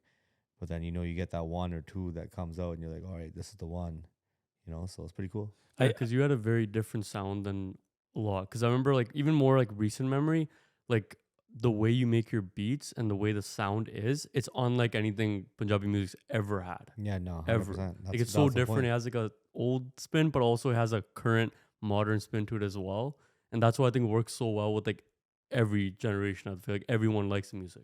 I think, you know, at the end of the day, like all the production is all different, but sonically I have a certain sound to my sound that, you know, it's like, it's my music. Yeah. That's really what it is. Yeah. I love the intro where it says intense. Yeah. right? How did that come about? That's a your DNA classic, right right? there. And the thing is, like, I've always kept that because a lot of people growing up, I had really big remixes and famous remixes. And so I'm like, yo, these same people that were fans of my remixes will now hear it in like the production. But in the beginning, when I started producing music, I would have it in there and they're like, oh, they call the song still a remix. I'm like, no, this ain't a remix. This guy's fucking singing and I made the beat. It's original. Like I played this shit from scratch. And so, but I always kept it in there because like all those people that remember me from then, you know, remembered, like saw that I was progressing. Where's that sound bite from? Is that your own voice or is that a voice? No, you heard man, from it was like a somebody? voice generator. Voice generator. So I just went and typed it in and Yeah. like you select what like scale and key and speed you wanted in and I Crazy. put it in there and that's what came out. And then, yeah, I just never changed it for the last, 20. I mean, it's perfect now because nowadays, like even with like rap music, every producer has their like tag, and like your tag matters. I've so had that one much for now. over 20 years, man. Yeah, Yeah, and like it's an OG. perfect, It's and like tags before it's tags. Still Yeah. so perfect. I sometimes feel like changing it. No. It's classic. Like, you know, go through a little, yeah, he's like, no. Yeah. And men just like, no. No. No, so you know what, music for you when you started doing this, you probably, I know you've talked about it before, but like, you know, it's kind of a crazy deal how much your music has grown, that your audience has grown. Are you surprised though about how much Punjabi music has grown? Like it's like top charting. Okay, well, there's a lot of Indian Punjabi people in Canada now, but still, like the music is, people are liking the music, right? We were talking about your 30th birthday. My 30th birthday, we had Sidhu playing, and I had all my like white friends, Asian, whatever, Coquitlam, right? So all Yeah. types of people, they're just loving it. And they were like, yo, what song was that? Some of them added it, right? And it was, I'm sure your songs were played that night too. And it's just like, the audience for Punjabi music has grown so much. Does that surprise you in any way? Or are you like, no, I knew it was going to be. It's not surprising. The thing is, the sound was always there. Is the production value wasn't there. It wasn't relatable. You know what I mean? So like, you know, a lot of the music that I would make, it would sound really fucking forward, but then like the music video would be really fucking freshy. You know what I mean? It didn't really. Well, that's why with Lonia Pendia, your video was crazy too, right? we kept it real, right? Yeah. But like I said, we were trying to take that stuff to a world that they didn't exist. Yeah. They didn't understand. That's awesome. Right? And now they adopted it. Yeah, and now because Normal. because of the influx of students coming, like we said, the Sidhus and you know AP guys and all these guys that have come here all over the years, they've obviously come and embraced Western culture. And when you're here, you're gonna learn about it more and what the aesthetics are and what's cool. And just with the internet now, is even in India, a lot of these artists are doing really cool shit, right? But like obviously, yeah, like we were the first guys to kind of try to like merge that shit properly and make it look like. IMM was the original, and a lot of people wouldn't know that because you know we just shit didn't work out. ADHD. Yeah, not even Not ADHD, you. not even Not just you, no, but not even just in general No, ADHD. It's just like yo, I like, know, I it know. was hard. It was so ahead of its Of course. time. Oh yeah. Like you look at guys like Deep, Cold, and Kamala Punjabi, they were doing fucking melodic rap Like Kamala Punjabi was doing that shit fucking in the early 2000s, like DJ Sanj, and like they were doing their stuff, and then, you know, we did our stuff, and it was so ahead of its time, and like people didn't get it and didn't understand it. And now, if I look at it now, like, yo, these guys, if that stuff came out now, it'd been a different world. Punjabi music's crazy different now. Like, I didn't really listen to much Punjabi music other than at weddings. Because it wasn't cool. No, it's not. It's not something you could play in your car or hang out and vibe No, but it with, was, right? you could, right? But Yeah, the thing sure, is, it like, wasn't- when you, yeah, but you're when right, you you're would, you would drive. It's ding-a-ling-a-ling You drive type down the of street more, and like, yo, fresh. you would see like a white girl and you have the blasting, but you see the white girl, you're gonna turn it down, aren't you? No, yeah. I mean, Right? I didn't. Am I right? Am I Put on wrong? Bon Jovi. Yeah, all of a sudden it's like, yeah, it's a summer of 16, you know. Yeah, switch it up to Bon Jovi, Brian Adams. No, but it's very true. Like even Well, that's like saying Bon Jovi, that's fucking Brian Yeah, Adams. yeah, Like, fuck. I know was you're lucky back. by the time I started driving. You had Living on a prayer. your music was out there, so I was banging that shit while I was driving. No, So- but That's what I'm saying. The next generation is like, it's cool now. Now you have artists that It's are true. coming and collaborating with each Yeah. other, and the videos are cool, and like people are starting to really fucking, because it's like I said, Punjabi music is cool now. yeah, You know, you see Diljit at Coachella, you see AP at Coachella. These Yeah. guys are doing stadiums and arenas and fucking traveling the world and doing international collaborations and shit like that. It's fucking Yeah. happening, right? It's just now it's got to be done in the fucking right way. when I watched your podcast like 7 years ago with the Frequency, you talked about this is like a long time ago, 7 years ago, right? 2018, yeah, 2018. This was probably right when I'd first heard of Sidhu Musiala personally. It had like finally hit Coquitlam, Yeah. Coquitlam fucking streaming services, right? So my actually cousin came from India, and he was just moving here. He was like fresh. He was like 20 some, a couple years younger than me. And I remember he showed me all these songs. He'd play them, right? Sidhu Musiala. And I was like, because I was like, yeah, whatever, I'll let him play it, whatever he wants to put on.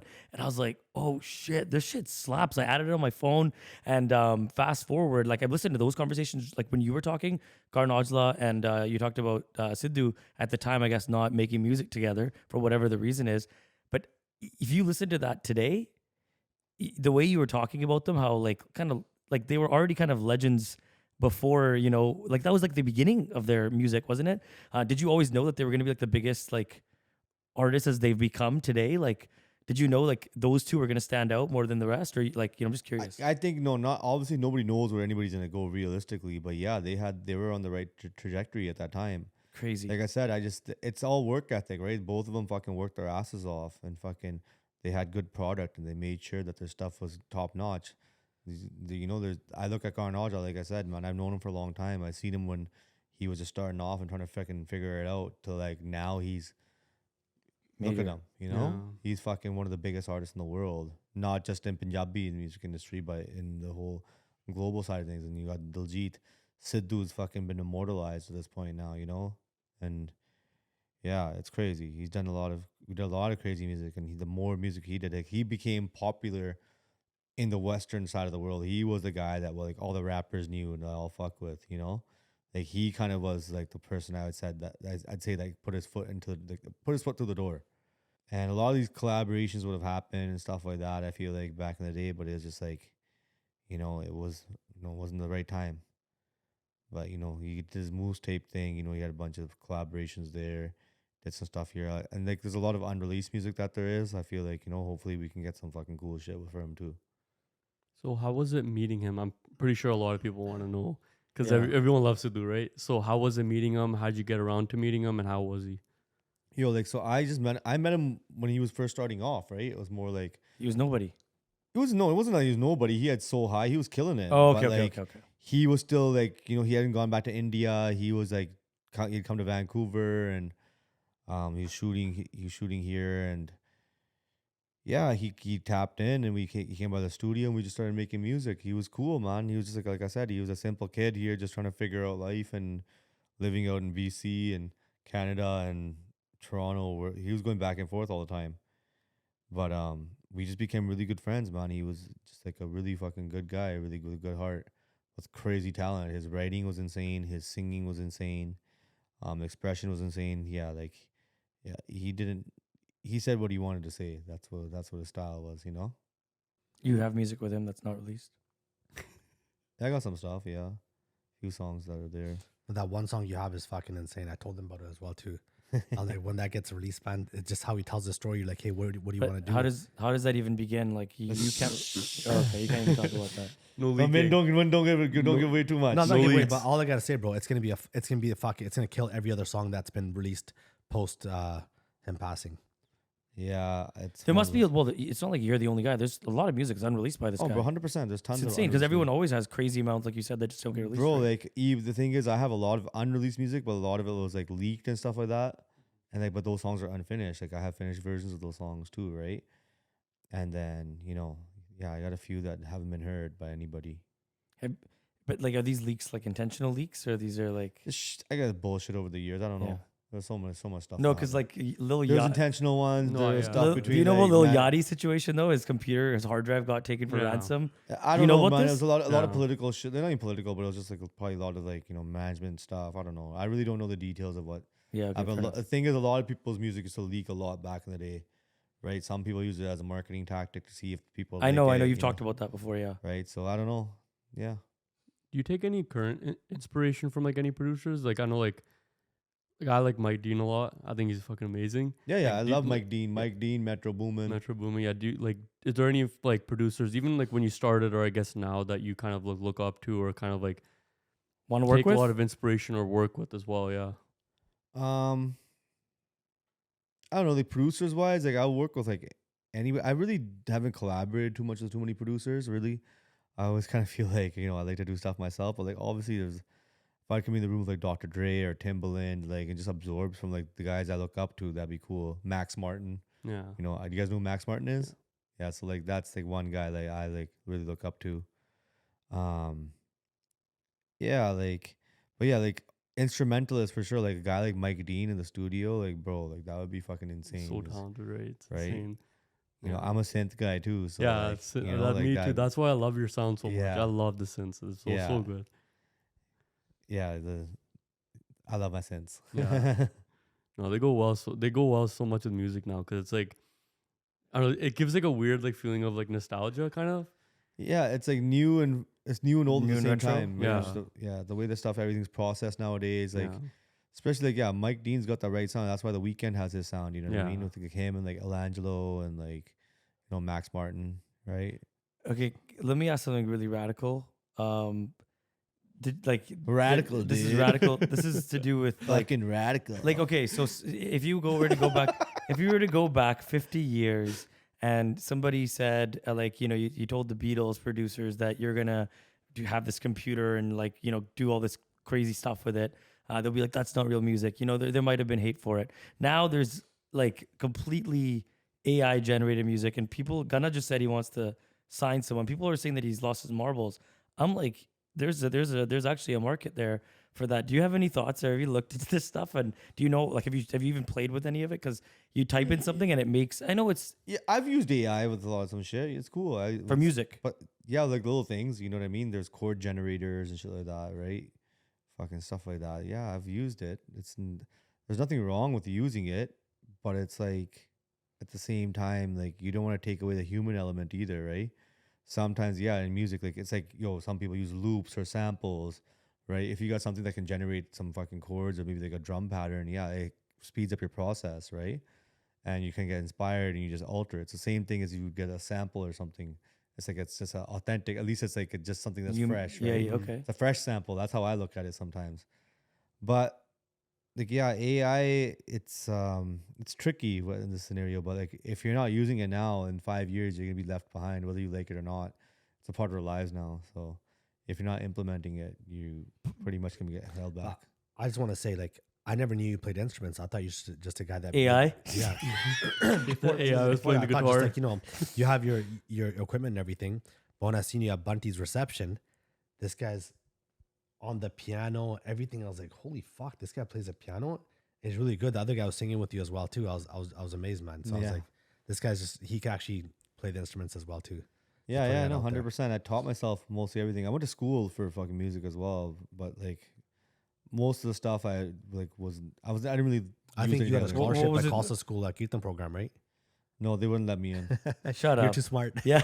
You're too smart. No, Wow. were your parents musical? No. Nothing. No. So you're like the first grandparents person and your in the family. grandparents? But there was a lot of people in my family who are musically inclined. Yeah. Okay. I don't know, maybe my mom or dad picked up an instrument. They probably could have. I don't know. They just never pursued it, right? It's like, my mom was into music. Everybody's into music in my family. I just find it so fascinating that you learned Punjabi. Mainly, you said earlier from listening to listening to these songs. It's so funny to me because literally, shit you not, probably in the last 12 months is when now you can play a Punjabi song and I can hear it the first time and understand it. I could understand and speak Punjabi fully, but when it came to like when it was like sang and it was like they're like they're saying it so fast, like just like parents, It's attention span, Just though, like right? no, It's selective hearing in those scenarios because you're like, okay, let me first see if I like the music first. yeah, and like the melody, true. And then, because I'm the same way, like the first few times I listen to a song, I really don't listen to the lyrics. I'm listening to the melody and the beat. Pretty much all the time for me, The, too. the Yeah, melody that's draws pretty you much in. same. Yeah. And then the lyrics are a bonus. Yeah. But then when you sometimes go back, like when I was younger, I just listened to music just for the vibe, right? For my 20s, and when I was a teenager, I was actually listening to punk music like Green Day and Blink 182. Yeah. Did you listen to that kind of stuff at all? Yeah. You did. Yeah, a little Blink 182, Sum 41. Little bit. There's a brown guy on some 41, so Yeah, that's what it was. That's what it was. Everybody got excited. I was at the Junos and I saw him there. I'm like, yeah, man, this guy was our fucking original. guy. He We was the saw him, original man. guy. Brown guy on like that was actually No, I think the original. What was the original brown guy? no. He was the original for my generation. Is that from I feel like corner shop, England? The fuck's that? Oh fuck! Remember that? This is way. Your parents. No, might know but this also No, wait, but hold up. I've been to. I went to England for the first time last year. one. Oh wow! Yeah. Hold up. So Amplifier took our Coquitlam by storm. The white kids, the Chinese people, both our It's grads. everywhere, bro. It It's was everywhere. blasted here in Coquitlam. Like we have photos of us like just running the dance floor. I guess this stuff kind of started earlier than I even remember. Well, yeah, Imran Khan fucking killed it, bro. Like that was Insane a whole time. new sound of Punjabi. Yeah. So completely. that's what I'm saying. Insane. At that time, like him, Honey Singh, they were coming up with this like these new sounds and shit too at that time that people really hadn't heard. More you know? dance incorporated. But the with thing is, Punjabi like they music. were doing themselves. Like Imran Khan had his own producer, right? He wasn't really providing that music to anybody else. Honey Singh was producing his own artists and shit like that, and then he was doing it for other artists. Like he was the one who kind of took it to the next level. And then then I was like, okay, then we did our shit, right? So You were making remixes, I guess, at that time when because you would have been what 22 when he was because I think it was I started 2009. producing music. That was when my I grad like- year. I graduated high school when Amplifier was popping. Yeah, I started properly doing music around then, around like 2008, 2009. Oh wow, That's when yeah. I was like making remixes from like 2001 to like 2007, 2008. Like, pretty much he went inside and I started making music. Properly. Like, fuck, thank God, that guy's gone now. I can focus on Yeah, I my can How you focus on my focus on career. Yeah. He's not gonna make me DJ anymore. Okay, just Bro, I got a party, man. Right? no. You're back to just Teflon. Do you think though, like you said that he could go into the booth? You've seen him in the booth, Yeah. like I live. record a lot of his music, but the thing is, you know what? He hated recording. He didn't like to make music. He did and he didn't. During our times, he was more like, I'm gonna be the executive and just like I want Yeah. to see everybody do the shit. But like, He But could he- never I go still on love stage his and rap. perform. yeah, oh never. Right? He had too much anxiety. It just gave literally, and I remember one time him telling me, he's like, bro, when I used to play soccer, he played soccer when he was obviously like as a youth. He's like, when the whistle will blow, he goes, I get fucking Freeze. like I'd freeze and I get like sick to my stomach. If I had to like people watching me, I gotta fucking run this that. Stage fright, I guess, Yeah, type of stage vibe, fright, right? total. Yeah, right. God, That happens to some people where they can't, But again, he and still some made all that. people are opposite. They're like No, see, that's the tough thing. That's why you said he like these kind of things are the reasons why he drank, right? He Yeah. kind of tried to run away from these. it just Feelings. it just helped him deal with anxiety. It took Yeah. the anxiety Has away. it ever happened to you? Because like you've been in the booth with obviously very big artists and like celebrities, I guess you can say. Has it ever been like, okay, like I'm pretty nervous, I'm messing up? Has that anything like that ever happened to you? He's perfect. He never fucks up. It's intense. No, man. There's obviously times where I'm like joking. it's not so much nervousness. It's just like some days you have writer's block. Yeah. You know what I mean? Like sometimes where the energy's not right. Maybe the art stuff will do. Right? Or who knows? Sometimes things don't work out, man. Or you don't have a song ready. It's just there's so many scenarios. But like I really have never been like there's been like obviously times I've been nervous, but then like like I'm able to fucking get through it, right? Yeah. Like I remember like just even recently I was like at this songwriting camp, and they're like, hey, you're one of the obviously bigger producers, your numbers are there, like we're gonna put you in the big room. And there was like fucking like 14 people in the room that I've never met in my life, and they're like, okay, produce a beat. And I'm just like Sweating. Just like, and it's not like, it's not apne either, it's not Punjabi beats, Yeah. it's all like it's mixers. It was like a Gora music camp, right? So like Gore Yeah. Kale, mix people. They put you on the spot a And bit. I'm like, all right, so now I gotta make some shit for some people. Some of these guys are like big producers, like really done a lot of crazy shit. yeah.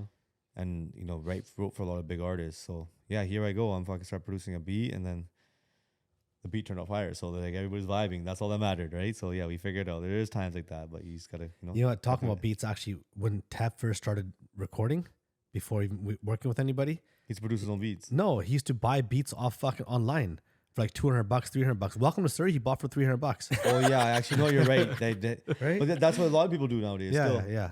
Crazy. Well, no, so that's the other thing too. Like you mentioned earlier, when we were talking before we recorded, that you make music mainly in person, or maybe that was on the podcast. I don't know. But you were talking about how you like to do it in person. You don't like to like make beats. I don't like to. Yeah, I'm not. Like, There's people that obviously just like flood just beats online. Some people have actually had major success that way. Some people. Is it just crazy now? Like isn't it crazy for anyone I new think trying to get 'cause started in music? People right now? train themselves to make beats like that, right? Like they know when to kind of stop. The thing is, like, I need it to be filled up. You know what I mean? Like, I want to see it. Like, if I'm making Lyrics or a beat, something. my shit's so simple, anyways. I need to throw some vocals on there in order to fill it up. Because I'm like, look, then I like to build a little more around that vocal after, right? So like, I'll make like a really basic beat, but then it's like, yo, like it's not enough, right? So like, I like to write with the artist in the room. When artists are writing, sometimes they're in emotional states, right? They might be feeling certain type of vibe. If they're feeling really, cocky and arrogant, it might be that kind of song, or it might be more of a lovey-dovey song, whatever it is. I guess you have to match that energy a little bit and get Mindy into that loves energy. lovey-dovey songs. I know. Yeah, he knows. Yeah. You know what, dude? You know what? The Amrinder Gill's younger brother, his sons, that Only You song with guitar and bass, such a beautiful song. I don't know if you know what I'm talking Those about. kids are killing it. No, that song is just such a banger, and I'm like, that's another thing. I used to play guitar. There's no Punjabi music with guitar anyway, so like you couldn't really impress. What the fuck you talking No, about? What back are in you the day, talking about? There's so many. Back in the Yeah, there day, was. anything that was worth singing, but there was nothing good, like you said. There was nothing. Bro, there was Back in guitar the day. in so many fucking Yeah, songs. Okay, so but, many like, songs. okay. You just never listened to them. No, I'm saying like songs that you. He's a Punjabi fraud. No, Fuck but- West Williams. No, okay, but like those kind of songs are not. Mitrani ajj billo nachana. What I'm saying is there was nothing that I would want to listen to or play that would be You Punjabi. didn't like Sadhu Sikandar Mitrani ajj billo nachana? I mean, I wouldn't play that on guitar. He probably didn't know Sidhu was He good. probably didn't I know the Yeah, song Yeah, that what you're song? sing Sing it. something. I'm not gonna sing it. Something. Hey, Fuck off, man. I'm from Coquitlam. Leave me alone. I'm new hey, to this. exposed. Exposed. Right? No, That's but it. no, but okay. My point is that song. It's a beautiful, well-written song. The way that they have the melody is so good, and it's just a guitar. And like I know like you've had a lot of songs that you've released now that have kind of like an electric guitar in the background or whatever. But like there wasn't that kind of vibe. I was listening to pop punk. It didn't really jive with playing like Punjabi music at the time, right? But anyways, my point is it's awesome to see music now have like that rock kind of feel. Even rap has that a little bit more now. And I think it's like It's just elevation of genres, right? At the end of the day, like 'cause there really isn't like a definitive genre anymore. You know what I mean? Everything's evolving. You got like country music that's got hip hop to it. You got Punjabi music that's got fucking. Wait, what house about to it. Beyonce going to fucking country, man? no, Yeah, forget that about was Beyonce. brutal. Do you We remember? can't talk about it, bro. We'll get fucking. Yeah, literally, you just caused a fucking storm, bro. No. We're gonna no. get flooded. No. with But what I fucking will hate say, Fucking comments. sucked. That You- album sucked. there was I a like the time- music. That album sucked. there was a time The My worst taste. thing you can say. not long ago. Sorry, Jay. Sorry, babe. Yeah, sorry, Rock Nation. So P Diddy found out. P Diddy not guilty. Sorry, Okay, sorry, bro, P Diddy. no. So hear me out. Do you remember when Lil Nas X came out with a country track? Yeah. It reached the top, and then they were like, "This isn't country," and they removed it. Did you know about this? Yeah. And then Billy Ray Cyrus was like, "Fuck this! It's a country song." Yeah. He hops on it. Now it's country. Yeah. Crazy, right? Yeah. Like it's wild It's times. just people, the belief, like those, we talk about like Despacito. That was movies, country. like the Yeah. Despacito thing, Yeah, dude. Right? Somebody's like, okay, let's take something that sounds fire and make it better and still jump on a remix. But no, sorry. What I was gonna ask you is like, yeah, you match the mood of the vibe of like whatever the artist is feeling or Yeah, whatever. Like, pretty much. Like, is that hard? 'Cause, That like, or like whatever I'm thinking. what if you're something- feeling really, really one way, the artist is feeling another way? Does that clash sometimes? And that those like, I think just- you know at the end of the day, you get in the studio, everybody's the in the mood. same wavelength. You know what Okay. I mean? I don't think anybody's really coming to the studio pissed off, right? Then if they're not in the Maybe mood, they're Drake. not gonna come. maybe right? Drake. But that's a different kind of pissed off, Yeah, that's a different guy pissed off. That's different. right? So Yeah, what kind of music do you like making? Like, you know, chill music, happy music, like bumping music, beef music, or in my case, love you music. You know why? You know why he said? You know why he said that? Because when I was inside, The CDs were all lovey-dovey songs. So Love when I songs go out for inside, Mindy. it's so crazy, bro. this guy knew all of his this- freaking dirty playlists. This is how crazy it is Guilty inside. pleasures. People probably like shocked. Okay, so when you first get into the Fed system, you're allowed to get it's called a pen pack. You get your stereo sent in. You're allowed 20 CDs, right? No way. 20 or 40 CDs, but they're like back then the CDs, it's a fucking album. You like one song on an album, Yeah. and then after you're done playing it, you can't get more CDs. You have to buy them through fucking I don't know whichever Canteen? thing. You can't not canteen. You have to order especially. It's very limited what you could get. You get no Just use updated Amazon. music, nothing at all, right? And then what ended up happening was I was like, fuck, man, I can't get no music. So I was like, so when someone else would come in, they get something called a pen pack, where they're new to this federal system. They're allowed a 30-day window to bring clothing in and some basic stuff, and you get that sent in. So a lot of people didn't have support there. I had support. I was fortunate enough. So I'd always have people coming in, and I'm like, bro, you know what? You got a pen pack? I need more new clothing update. I'm not gonna wear the same shit for 12 years. So I'd always get like a pen pack every couple of years, and I'd always get some clothing sent in. But what I was always focused on, like, hey, I'll buy your TV for you. I'll buy you a pair of pants, but I want to get some CDs sent in. So I'd call him 10 something, like, bro, you got to make me some CDs. So at first few years, he's like, yeah, bro, no problem. And you can't just burn CDs. You have to burn them, put a proper label on them, make them legit like the original ones. I didn't, bro, to me, even right now, looking at them, I don't think fucking this is some fucking Intense, some superstar, right? To me, it's fucking Intense. I'm the guys who burn his fucking CDs. Yeah, Yeah, because he has no yeah. idea what's going on, right? No, I Yeah. get it, but at the same time, how my relationship is with them, I see him as more like he's my younger homie still, right? And that love, he's like he's a little brother, so that's always there. So I can't even. It doesn't matter if he's fucking Drake or fucking P Diddy or fucking R Kelly, whatever, right? Just name the worst. You could have named anybody. But you chose those two. You just have to throw those two in there. So Drake's fine. Drake's fine. I don't know. You categorizing those three is fucking Okay, crazy. go on. I just fuck around, right? No, but doesn't matter how high he gets, man. He's still fucking. He's our little bro from the hood. He's from Strawberry Hill. Like I rep Strawberry Hill too. Fucking, he's from Strawberry Hill. Tav's from Strawberry Hill, right? Even though I've calls to school, but whatever. And then I used to always call him like, Area bro. Strawberry Hill. Yeah. So I'd always get CDs off him. And then I get I had a Bose Wave stereo. So it's like you could play MP3s in it. So instead of playing 20 songs, I get 100 songs. So I'd always I'd sit in my cell, write a list. I want this song, that song, and I'd give it to him. I'm like, bro, download these songs, burn them for me. They had to buy a fucking a burner. They had to buy a label printing machine to put on there. And after a while, then after over the years, he's like, bro, nobody even fucking makes. You can't even get these no more, man. Yeah. The burners or the label makers, nothing, because you can't. Max buy didn't even have CDs. CD ports in them Right? anymore. Yeah. They So still the- don't. So then I had to sometimes, buy an external burner. yeah. So after a while, You had one just for him at that time? Yeah. That's so, jokes. so after a while, I now understand it. Like, I apologize. I put a lot of pressure on you because I didn't realize he's making crazy music all the time. I thought maybe this guy's fucking guy's just just sitting there give me waiting a for me. song. to Give me a CD, bro. Just hurry So, but you gotta, bro. You got some free time. Inside, you BBC. go a little bit crazy what are you because you're like, doing, whatever, right? You want So to I- know something funny? Yeah. I'm going to show you something funny, actually. There's something. Is though- this track list? I have all this guy's playlist. Yeah, I was gonna. That was gonna be my next question. Like, You what wanna were know the why? songs? Because Apple, iCloud would back up all your stuff. it Yeah, doesn't yeah. matter, bro. Whatever you listen to, Let's like see. no, I no. have some. I'm actually curious. Like, what you were I'm listening curious. to in there? Oh no, they're not on here. They're on my.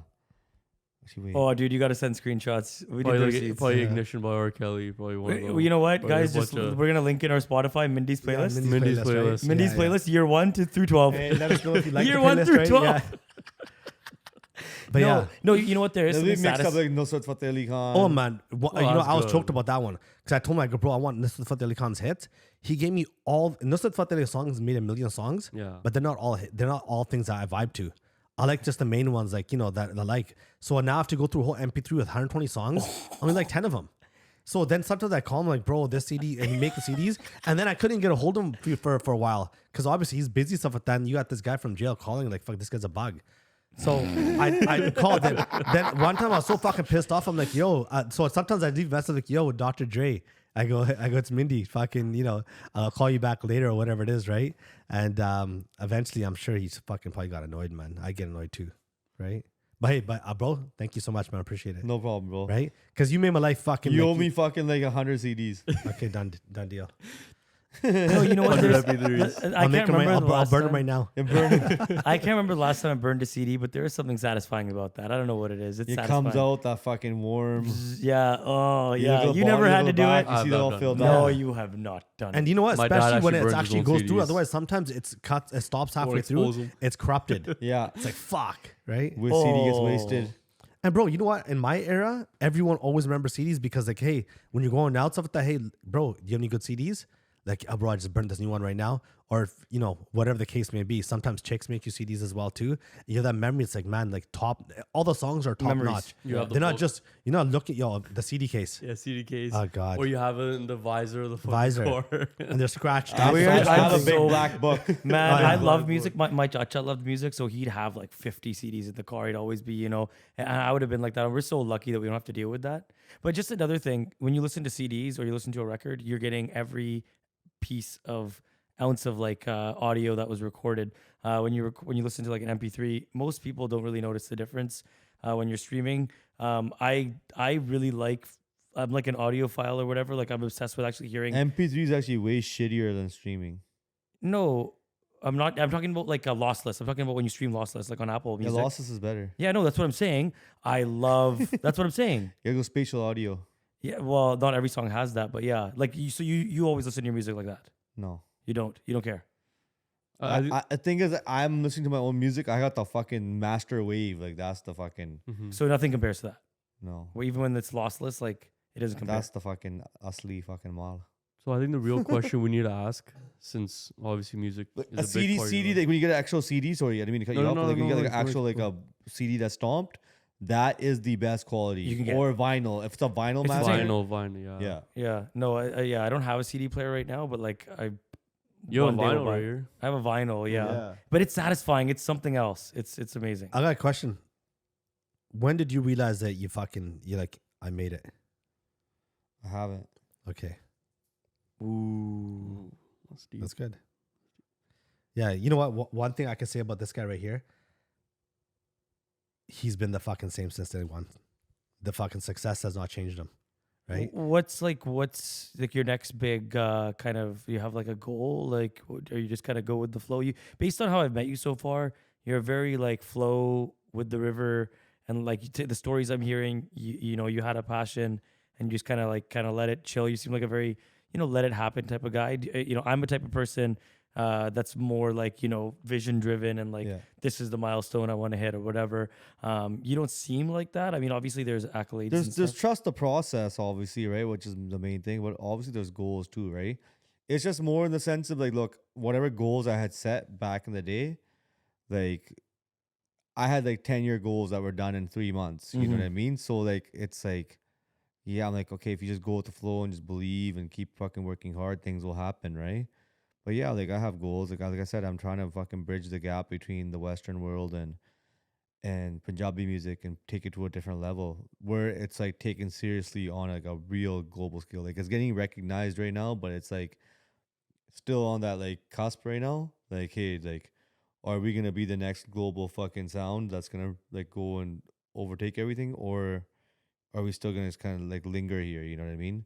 And that's going to take a lot of just, unity and getting a lot of the artists to work together and producers doing their thing and everybody elevating their sound and just really fucking believing in the culture. That's more what that's what I'm trying to do right now.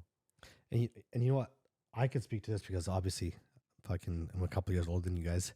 But Couple. you see like the jams we have now, the parties, the 5X, other functions that are going on, bro, you would have never imagined 20 years ago that BC Place Stadium would be fucking sold out Yeah. to a Punjabi singer, yeah, to one artist. definitely. That was a large. Never. I mean, nobody Yeah. would believe Even it's the largest fucking in- P&E. outside of P&E back then, you had Maninder Gill's Raja Entertainers, Yeah. used to bring Kuldeep Manik, Surjit Bendra Kia, Sardu Sakandar, all these other guys. Like, there's like fucking 10 singers.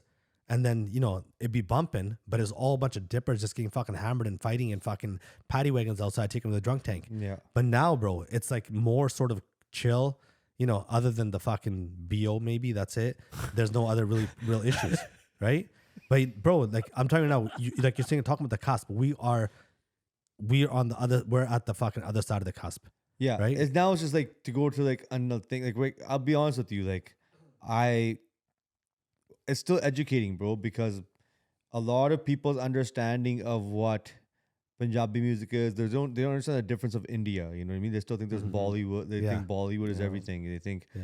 that's what India is, Yeah. right? So even talk to They a think lot it's of people. changing light bulbs, dancing like this. That's it. Yeah, So, and not even that. They just think it's Bollywood. They think it's song and Yeah. dance, you know? And that's just like, I'm at the point where I want to educate the non-Punjabi speaking people, the Gore, Kale, whoever it is, you know, just all the different ethnicities about what Punjabi is and really take it to the next level where, like I said, you hear it everywhere. You know what I mean? You hear it casually on TV, not just, yeah. much love to Punjabi MCs, my brother, but, beware of the boys, Monday of the Bachkes. All that's been the song that we've ever had, right? Which is, For it's 20 a years. blessing. It's been a great, amazing thing. 22 But years, right? I don't want that to be the only song that you hear every time. I want other songs to be heard. And like, I want other artists to collaborate with Punjabi artists, on a large scale, Yeah. So that's a real goal. That's awesome. So I have to ask you a really important question, only because there's a big debate online about it. Obviously, you're into music. Apple Music or Spotify? Have to know which is better and what would you use? You're a fucking asshole. He gets What? canceled if he says one or the other, right? Really? Oh, I we don't don't put know. that in then. I don't know that. Sorry, I didn't mean to call you fucking asshole. No, Like, that no. came out really aggressive. Yeah. Is that actually? Yo, like, yo, is that your listen, I speed use word? both. Oh, okay, you both. But you know what? So check I this do out. actually use both. Okay. No, but which one streams better? Because I'm not Apple sure. Maybe Music because has like losses. Apple Music. because okay. Apple Spotify Music has sometimes losses. glitches Are you out. actually getting screwed for that? No, I was Oh, just okay, I was okay. just saying, like he seemed like No, uncomfortable. but I legit use both. I got a Spotify premium. What and about I got Tidal? Apple Do you have Music Tidal too? account. Do you support Jay-Z? Huh? I don't got Tidal. Bro, But I just- got YouTube. I got everything premium. I want Yeah. I have YouTube Premium. I don't like ads. I got Spotify Premium and I got my Apple Music. Apple Do you Music. have- do you have- Okay, do you so have like what it is with Apple Grindr Music, I like to use it. I was because- just gonna say. huh? What? Do you have Grinder Premium? I was gonna say not premium. I was like everything premium. You're like everything I have is premium. I'm like yeah. Anyways, go on. God. You're the sick So- fucks. Hey, listen. So check. I got a question. You didn't So, say no. you work. He With, didn't you say work no. with. Yeah, yeah, Still yeah. hasn't said Okay, Hey, go I on. don't want to confirm or deny, right? Yeah. Okay. So you work with a lot of artists, obviously. No, Have- by the way. Have you noticed a lot of artists that have they get one hit and they think they made it, they get cocky, they change, and then after that it's like fucking, God shows them, hey, listen, you know what? Slow down. We're gonna show you fucking how to be humble again. You can answer that question probably yourself right now. There's been so many you've seen. Yeah, I don't know. I don't know enough about the Punjabi scene. Like, No, it's so bro, a lot of artists. There's a lot of, you can call them one-hit wonders. Yeah, they just think they get the song and then, they get a little success, some attention, and which is cool, right? It feels nice, but then it's like, what do you do next, right? And they forget that what's next. So And one thing, like we're talking about Gippy Garwal before as well too. yeah, So I've known Gippy Garwal since 2001 when I first started hanging out with Yudvid. well, yeah, like even that time we did the Mirza movie, like they were doing Mirza the Untold Story. Yeah. They became a studio. We Yeah, did yeah. a song, him and Tef, Yeah. and then Honey was supposed to be in that song too, but I Yeah. guess shit didn't work out. Yeah. But that song was fire. Yeah, And and he was it going. never made it to the movie because No. he did the other one with, I guess, with Battle Cat, stuff like that. No, the song didn't get finished. That was the problem. Okay. But yeah, I remember Tef talking to me that time because Tef did the rap on it and Gippy did the hook. And Tef like knew nothing about Mirza, but he talked to his dad about it. Hey, what's the story? And he quickly wrote up the song and everything. And Tef they recorded it. Yeah. I heard you sent it to me when I was inside. Yeah. But even Gippy, like you see so many people in the industry out there. Like you're saying, you got to put in work. You got to do hard work. How many failures people have before they get success? That's how that is. Everyone's learning from somebody. watching somebody. Even Gippy before, like, I remember when we first went out there, see him all the time. He'd come to Yudhvir's house. We'd go past out at his house. His whole family met their family. We'd stay out their house. He never drank alcohol. I don't think he still does. But he was there till 4 a.m. while everyone's getting shit-faced. And you think he's more shit-faced than you. He was very, good at conversation. He's a funny guy. Loved telling stories and everything. But his career was nothing. It wasn't going off anywhere. But he was a lovely guy. But he stayed with it. He just kept at it, never gave up. And, finally, it was his time. He had that one hit back in 2005. And I remember even at that point, he was hanging with Jazzy B a lot. It's like, that's why they say, you know what? If you're especially in the industry, you want to hang out with like, successful people who have made it and sort of replicate what they're doing. I still remember him going on the stage all the time and copying Jazzy B's dance moves and everything. Jazzy B used to go like this, like that kind of stuff, right? Yeah. You'll see back in his videos, they all did the same stuff. And then after that, he came to Canada, got married to a girl out here. And I used to, talk to him here and there when I was locked up. I gave him a couple calls. That's how did the thing at your studio. Funny story. When I got, and when his movie Mirza that time was coming out, I was talking to him. I remember I was in Edmonton that time. I'm like, Dekla, Gippy, I go, Kismet, kini badal jandi hai. He's like, yeah, bro, man. He goes, it's crazy. I'm like, yeah. I go, before you're making songs, first on the stage, just struggling, no one knew who you were. Yeah. You had a hit song, and then it just sort of momentum built, and he kept at it, and he became a superstar. And then he made one movie. The Mirza was his first movie, and then after that, just movie after movie. I never talked to him after that. Mirza wasn't his first movie. He told me it was his first movie. No, Mirza, you know what it was? Before that, like, he had other movies like Jeene Mere Dil Lutte. He had a movie with Diljit. He had a few movies like Carrying On Jatta. No. Mirza was the first movie, I would say. It was solo. Was like it was no. He did it with Baldio had done it, and like the cinematography was really well done. Okay. Like the way the trailer was done, when everybody saw that trailer, like, okay, this is fucking. It was new for Punjabi cinema at that time. But it's funny because when I got out, I hadn't talked to him in like probably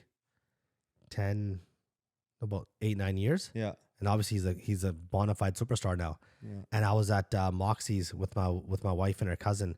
We walk in, it's COVID. I had a mask on. So I had a mask on. I walk in, I look over, I see him. I was like, oh, that's Gippy right there. And he sees me, but he didn't recognize me because of the mask. So I just walked over there. I want to say, hi, this is my bro. I walk up, I'm like, and he's looked at me like all confused, right? I took my mask off, and he's like, and he went up like this to give me a hand. She's like, okay, done, bro. He goes, I'm like, it's been like 6 months or a year, whatever it was, right? Yeah. And I shook his hand, and he stayed seated, never even got up to give me a proper hand, like, hug, nothing at all. Yeah. He gave me a handshake. And so It was COVID, by the way. So the handshake is already too much. Yeah.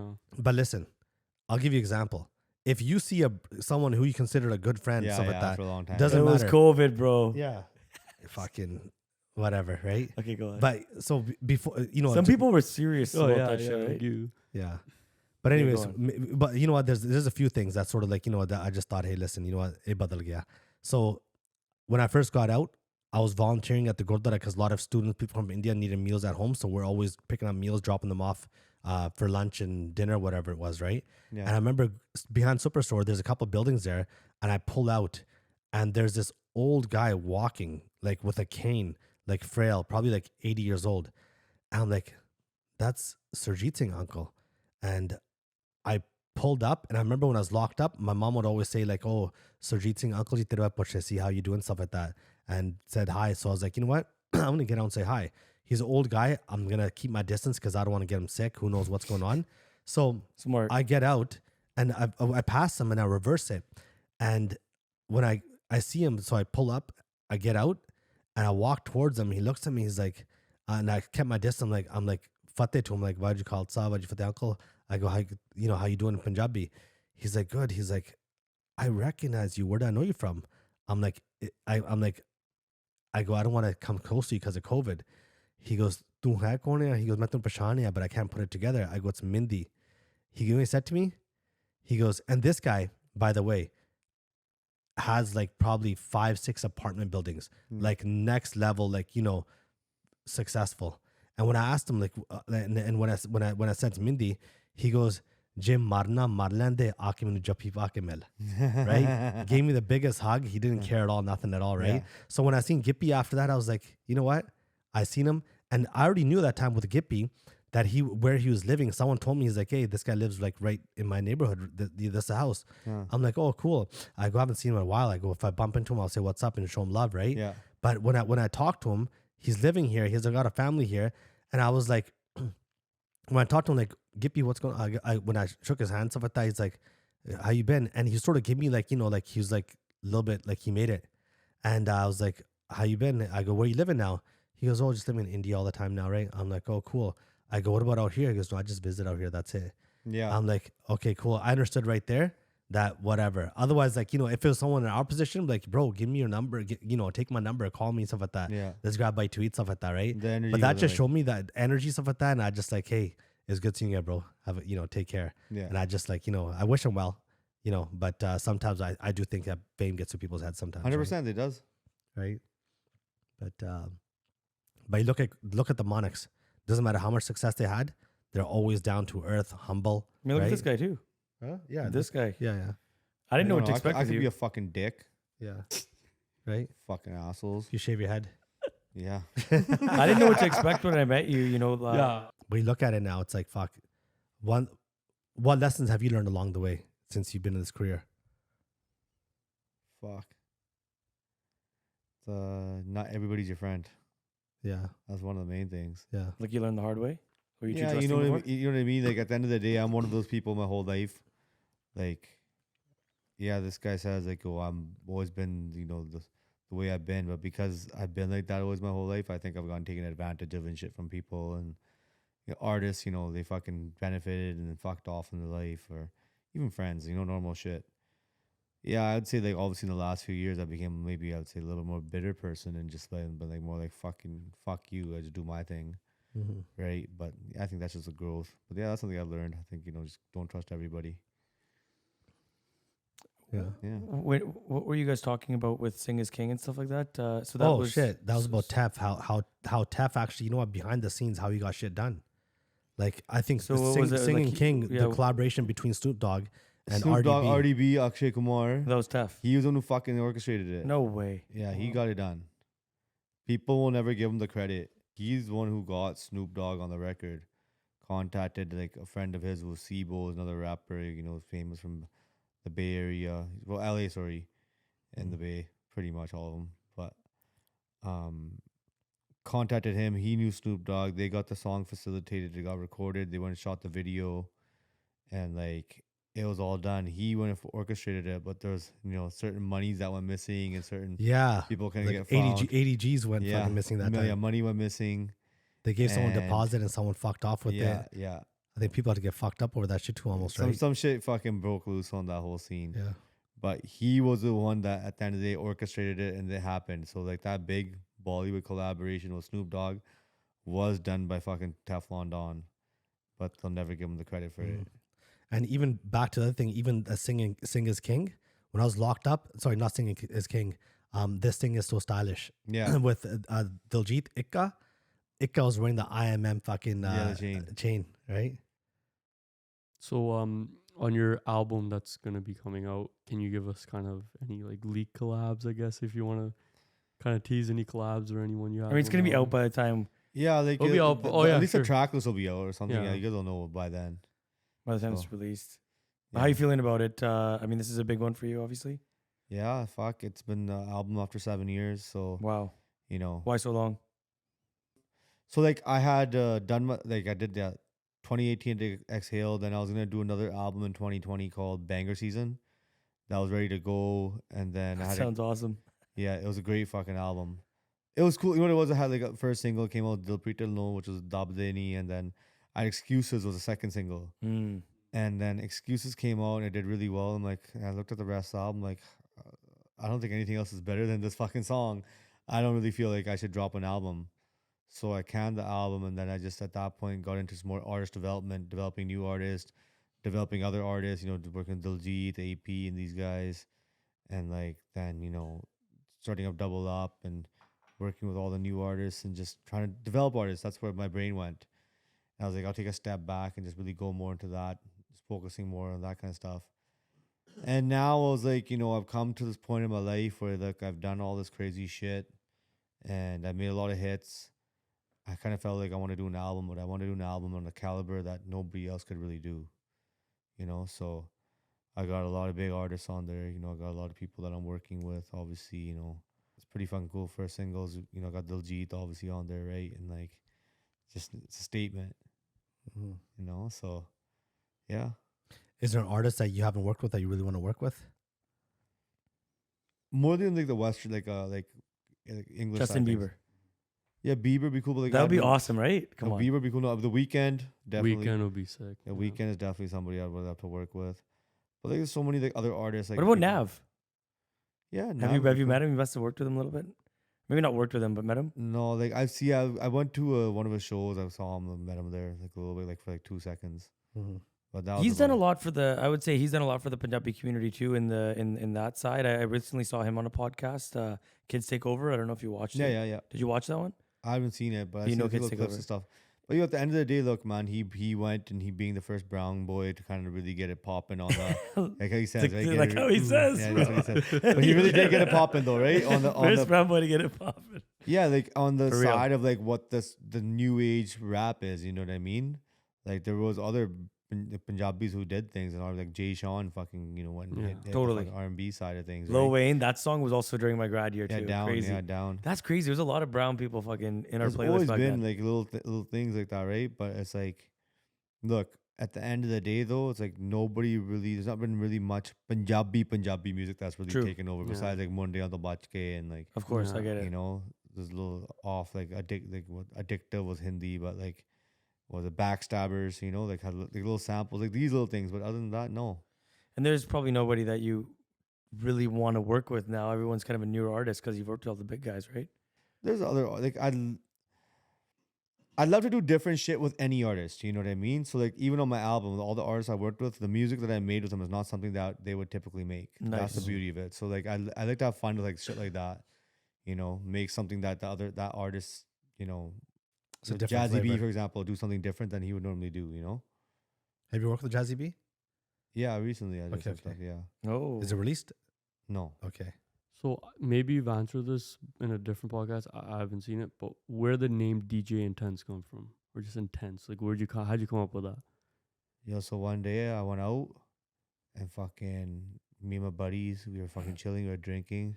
Sounds like such a Surrey Jack right yeah, now. right. This guy went in and Yeah. locked in. And yo, like we saw this fucking car and it fucking flipped over and fucking then we like went in fire and fucking then we had to like grab the people and pull them out and fucking like hide them and shit. And the car exploded. And I'm like, yo, that shit's fucking intense. And I'm like, yo, DJ Intense. No way, this is a real story. There's Yeah. no way this is a real I was like, story. hide them. Like, what the fuck? I was wanting to Well, know I that. was 'cause thinking like since your name like there's an N in your name, was there any like oh I kind of want to, or like it was just you just thought of it, you're like You know what it is? So I've told that story before, right? The actual story. And I was like, should I tell the real story or should I tell the fake story? And like today, I'm going to just come up with a fucking fake story. You should say it to some really what do you mean serious fake story? I thought it podcasters. happened. I saw it on the Right? news. Huh? I saw it on the news. It happened. Yeah, that really actually happened. Yeah, I want to That hit shit the happened. people. Google Why it. the fuck Google would I it. hide the people? Right? That's it. God. intense car crash. It'll be his face. Yeah. Yeah. Yeah. God, playing everything back now.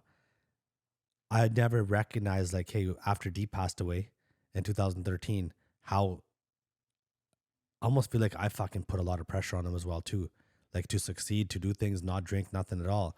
But he had his own battles going on, Yeah. and that was just sort of like, you know, I look at his Instagram now. Yeah. Like I finally found out he had Instagram and it's an open page, Yeah. and I look at his pictures. I'm like, fuck, man. I'm like, he looks so skinny, Yeah. like so stressed out, and like you could just almost see his pain. Like everything was a mask, right?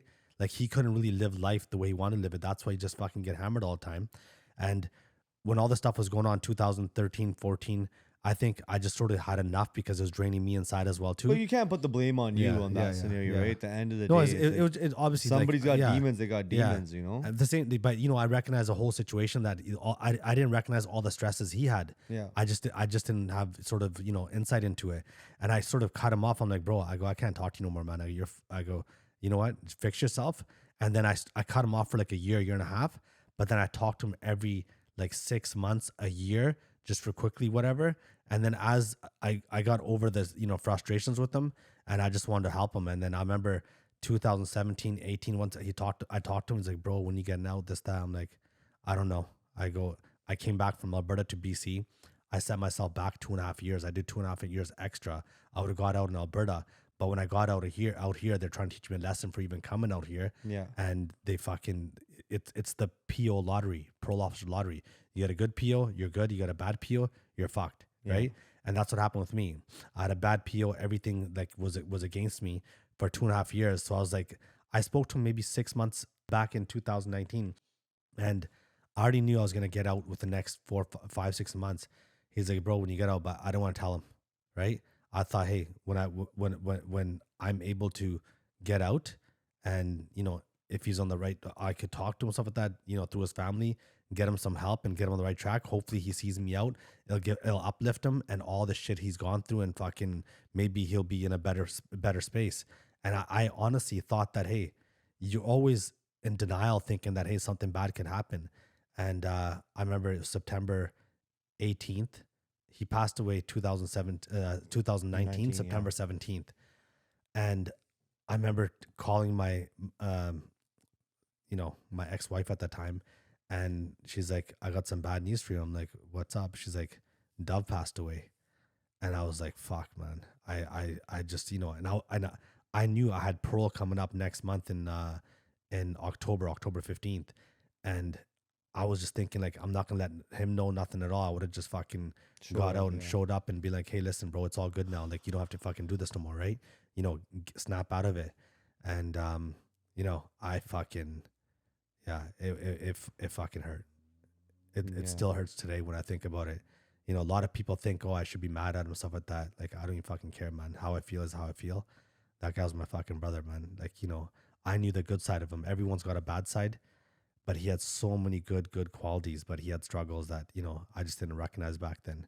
And, but you know what, that's life. And, our lives are in God's hands. Everything's God's hands. And we just have to accept, move on, and just look at all the good memories that people brought. And everything you go through, all your struggles are for a reason. Yeah. Even me going to prison, stuff like that, is taught me so many lessons.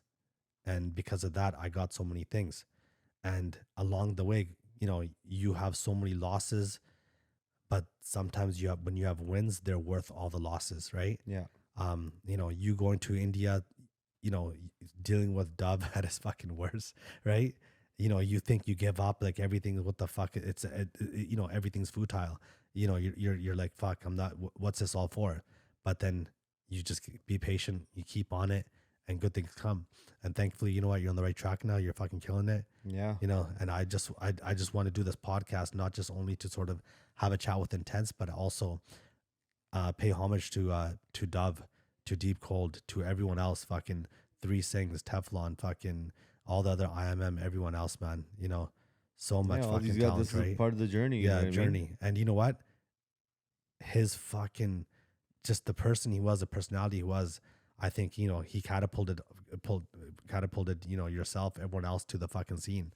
And I just want to honor his name. I never want to be like, that guy was a piece of shit. That guy's he was a wicked guy. Like, at the end of the day, look, we were talking about it earlier, like the way he used to speak and talk, and the way he used to act. Like, at the end of the day, I'm 23, 24 years old. I'm going with this guy to fucking India by myself. My parents, like, they could have been like, you're not fucking going. Where the fuck are you going with this fucking guy, right?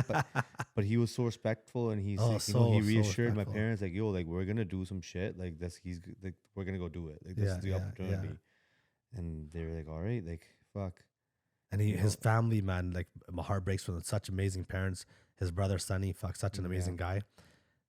Obviously, like, I talked about it before with Intense. I'm like, bro, all this unreleased music, we want to release some of the Three Sing stuff, some Teflon stuff. So, by the time this podcast gets released, there's gonna be music of Tefs to fucking check out, to, sit,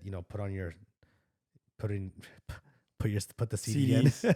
in, put on your fucking Spotify. Hopefully, I'm not sure where we could stream it, but some good unreleased music that, just showcases the pioneers of this fucking rap scene. Yeah. People who started before anyone else, and unfortunately, it just wasn't their time. Nothing at all. Him, Deep Cold, you know, R.I.P.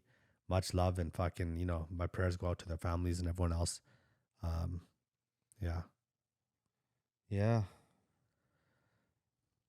Fuck. Rest in peace to them, man. That like I said, that was a part of the whole journey, man. I wouldn't be where I am without fucking with all this stuff that happened Yeah. and all the stuff that we seen. You know, there's a lot of hard times, a lot of good times. You know, we're talking about a lot of the sad and shit, but sad stuff. But man, we had so many 100%. good times, so many good things that happened, and so many crazy like little journeys and things that we did, and discussions and dreams, and you know, now we're sitting here. And, Yeah. you know. You know, when I got to actually even seen a video on someone's fucking phone, maybe Sonny, his brother, showed me a video maybe of Tef with Mika, and Mika introduced fucking Tef. They're having dinner. And Mika's a fucking superstar in India. Yeah. The He guy's- has that video. Yeah. And he's like, don't choose Tef. Tef just fucking started freestyling right there. Yeah. It's pretty good, right? And Yeah, I remember that day. yeah. But we should, you know, maybe even with the podcast, release some of that stuff as well, too, if we get a hold of it, right? Some funny shit. I'll try to get my 30th birthday video, too. It's all fucking... Imagine having drunk fucking... We'll react to both of you Yeah, guys. yeah. 30s What was the videos. 30th birthday? You remember that one party we had, the New Year's party? Oh, yeah. Bro, you know what? This is where that fucking... On my I'll show you right now. So there was a song with Avatar Rai, and Mindy was the puppet in the video, You're joking. right? Did you do the voiceover? A puppet? Dude, you know what? I was supposed to do a voice over. Fuck. You know what? I'm not sure if I did it, actually. I didn't know. Fuck, who knows? I was in a different fucking state of mind back then. Right? But you're talking about... here, check this out right here. That's a New Year's party you're talking about, Yeah. right? Let me see. Oh, that's the photo. Right? How old were you there? 30? You said? That was right Yeah, I before was you got 30. locked up. Yeah, I was Right 30. before you I got was locked 30. Yeah, this is a month after 30. Fuck, man. And This you is know what? 2008 New Year, right? Yeah, this is New Year's into 2008. Yeah. I was arrested. Is this what you're talking about when you remember when you said you'd party because it was the last time they're gonna party and then they're Yeah, gonna get all locked my up? all of our bros were going to prison yeah, that time. Yeah, that was, yeah. And so it was like, hey, That's it was like a crazy. going away It's all party. connecting, eh? It was like These it was a stories. going away party because like 4 of our friends were supposed to go to jail for like 6 Well, years each. we had your birthday, and then after that we had Yeah. we had the party at the grid again, and that was when You know before what, everybody was dude? going in. Honestly, man, like fucking those guys going away for like they're all getting sentenced 6 years each. They're pleading out to kidnapping charges, and every weekend they were on bail for like 3 years, and it was almost like it was always like when they don't plead guilty, it's an excuse. Okay, we're going away for a party in Victoria. We're not gonna see these guys for a while, so it was always like excuse. You know, going away party. And this New Year's was like a private party where all of our fucking closest homies were there, and it was just to sort of say goodbye. Like last New Year's we'll do with them for a while. Little Dan knew it. No, it was my fucking last New Year's too for a long Crazy. time. right? Crazy, isn't it? Yeah. But that's life, bro. You know what? Things you just yeah, life is tricky, man. There's Right? But you just gotta still find things that are good and, you know, have gratitude. Of course. Yeah. So many blessings that we always get caught up in the stresses that are going on in our life, and we forget to count our blessings, right? Yeah. Man, we're safe. We're not getting fucking bombed on. Our kids are fucking fed, clothed, have a place to stay, right? No, it doesn't. Yeah. Oh, the yeah. bombs. Nowadays, nowadays you don't know. no, but when someone like Dove and Teflon, when they pass away, Deep passed away, it like for me, people that have passed away, there's not that many that I've known that were young, but it puts things into perspective a lot.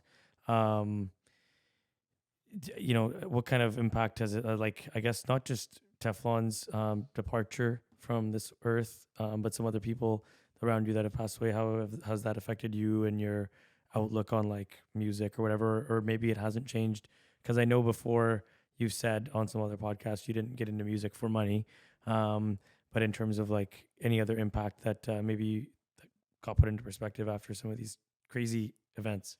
Man, like, yeah, just in my life, yeah, as young as I am, yeah, I've seen fucking a lot of death in my life. A lot of people have died every year. As the years pass by, more and more people die. So you just realize that, you know, life goes on, and it's gonna keep going. You know, after somebody passes away, you know, somebody passes away for that week, you know, you're seeing everybody, and then you you know, you're talking to people, you're sharing memories, and the funeral happens, and after that funeral, then everybody goes back to normal. Everybody goes back to like, you know, what life is, and then you're left with that whole, what do I do now, right? But you gotta just realize that life goes on and it continues on, and you know, everybody's here one day and everybody's not. So like, just live every day to the fullest and actually go and, you know, try to leave something for people to remember. That's really what it is, right? Nice. It's intense. Oh god. Wow, that's a little dad joke right there, right? Yeah. No, it's interesting hearing all these stories, and there's a lot I didn't know about you, and a lot I didn't know about what, you know, Teflon and did over the years, but it's just crazy, right? These are the things that nobody hears about. That, like you guys are saying, Like- somebody like- feels 100 times. Bro, like at somebody the end goes of the through day, these things. Min's my bro, right? We've been friends for a long time. It's like at the end of the day, there's not really any other scenario where I would talk about these stories or he would talk about these stories. There's a lot of stuff that we wouldn't even talk about in public around people and the stuff that we addressed here. But like at the end of the day, it's what's happened in life and it's what the reality is, right? It's nothing to be embarrassed about. It's nothing like that. It's at the end of the day, it's just life experience.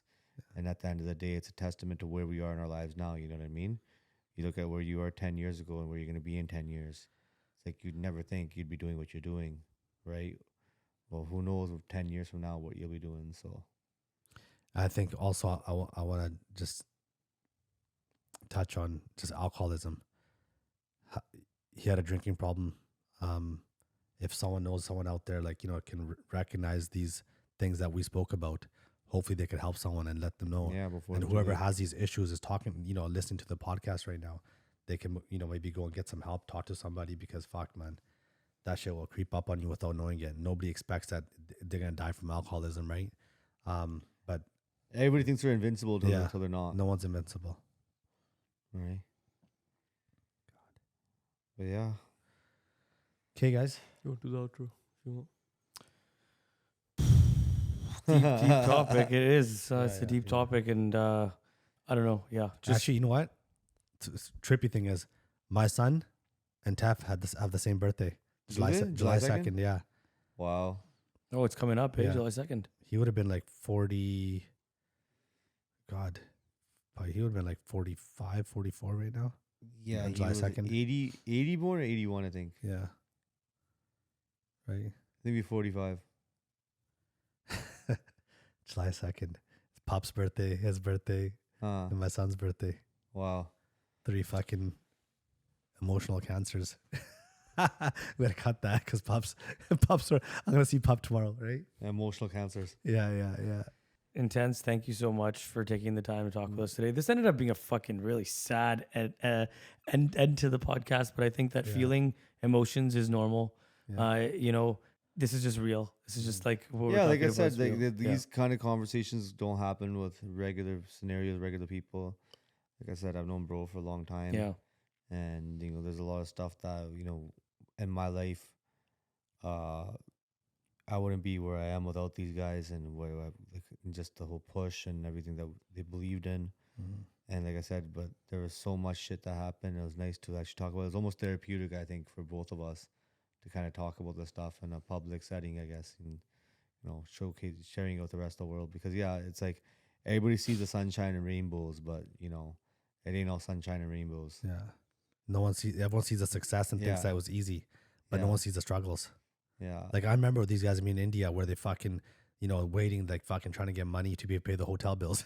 Yeah, hotel bills. Some days we know we're gonna fucking eat, bro. Yeah. You know, and we weren't sleeping in some like lavish hotel. We were staying in like fucking like, you know, trenches type of hotels. You know. Yeah. So yeah. No, yeah. Thank you for coming all the course. way here, having the conversation with us. I think people that listen to this got to see a different side of you as someone that, again, maybe some people have never listened to a podcast of yours, but have been impacted by your music. Your music has been played by more than just people our age.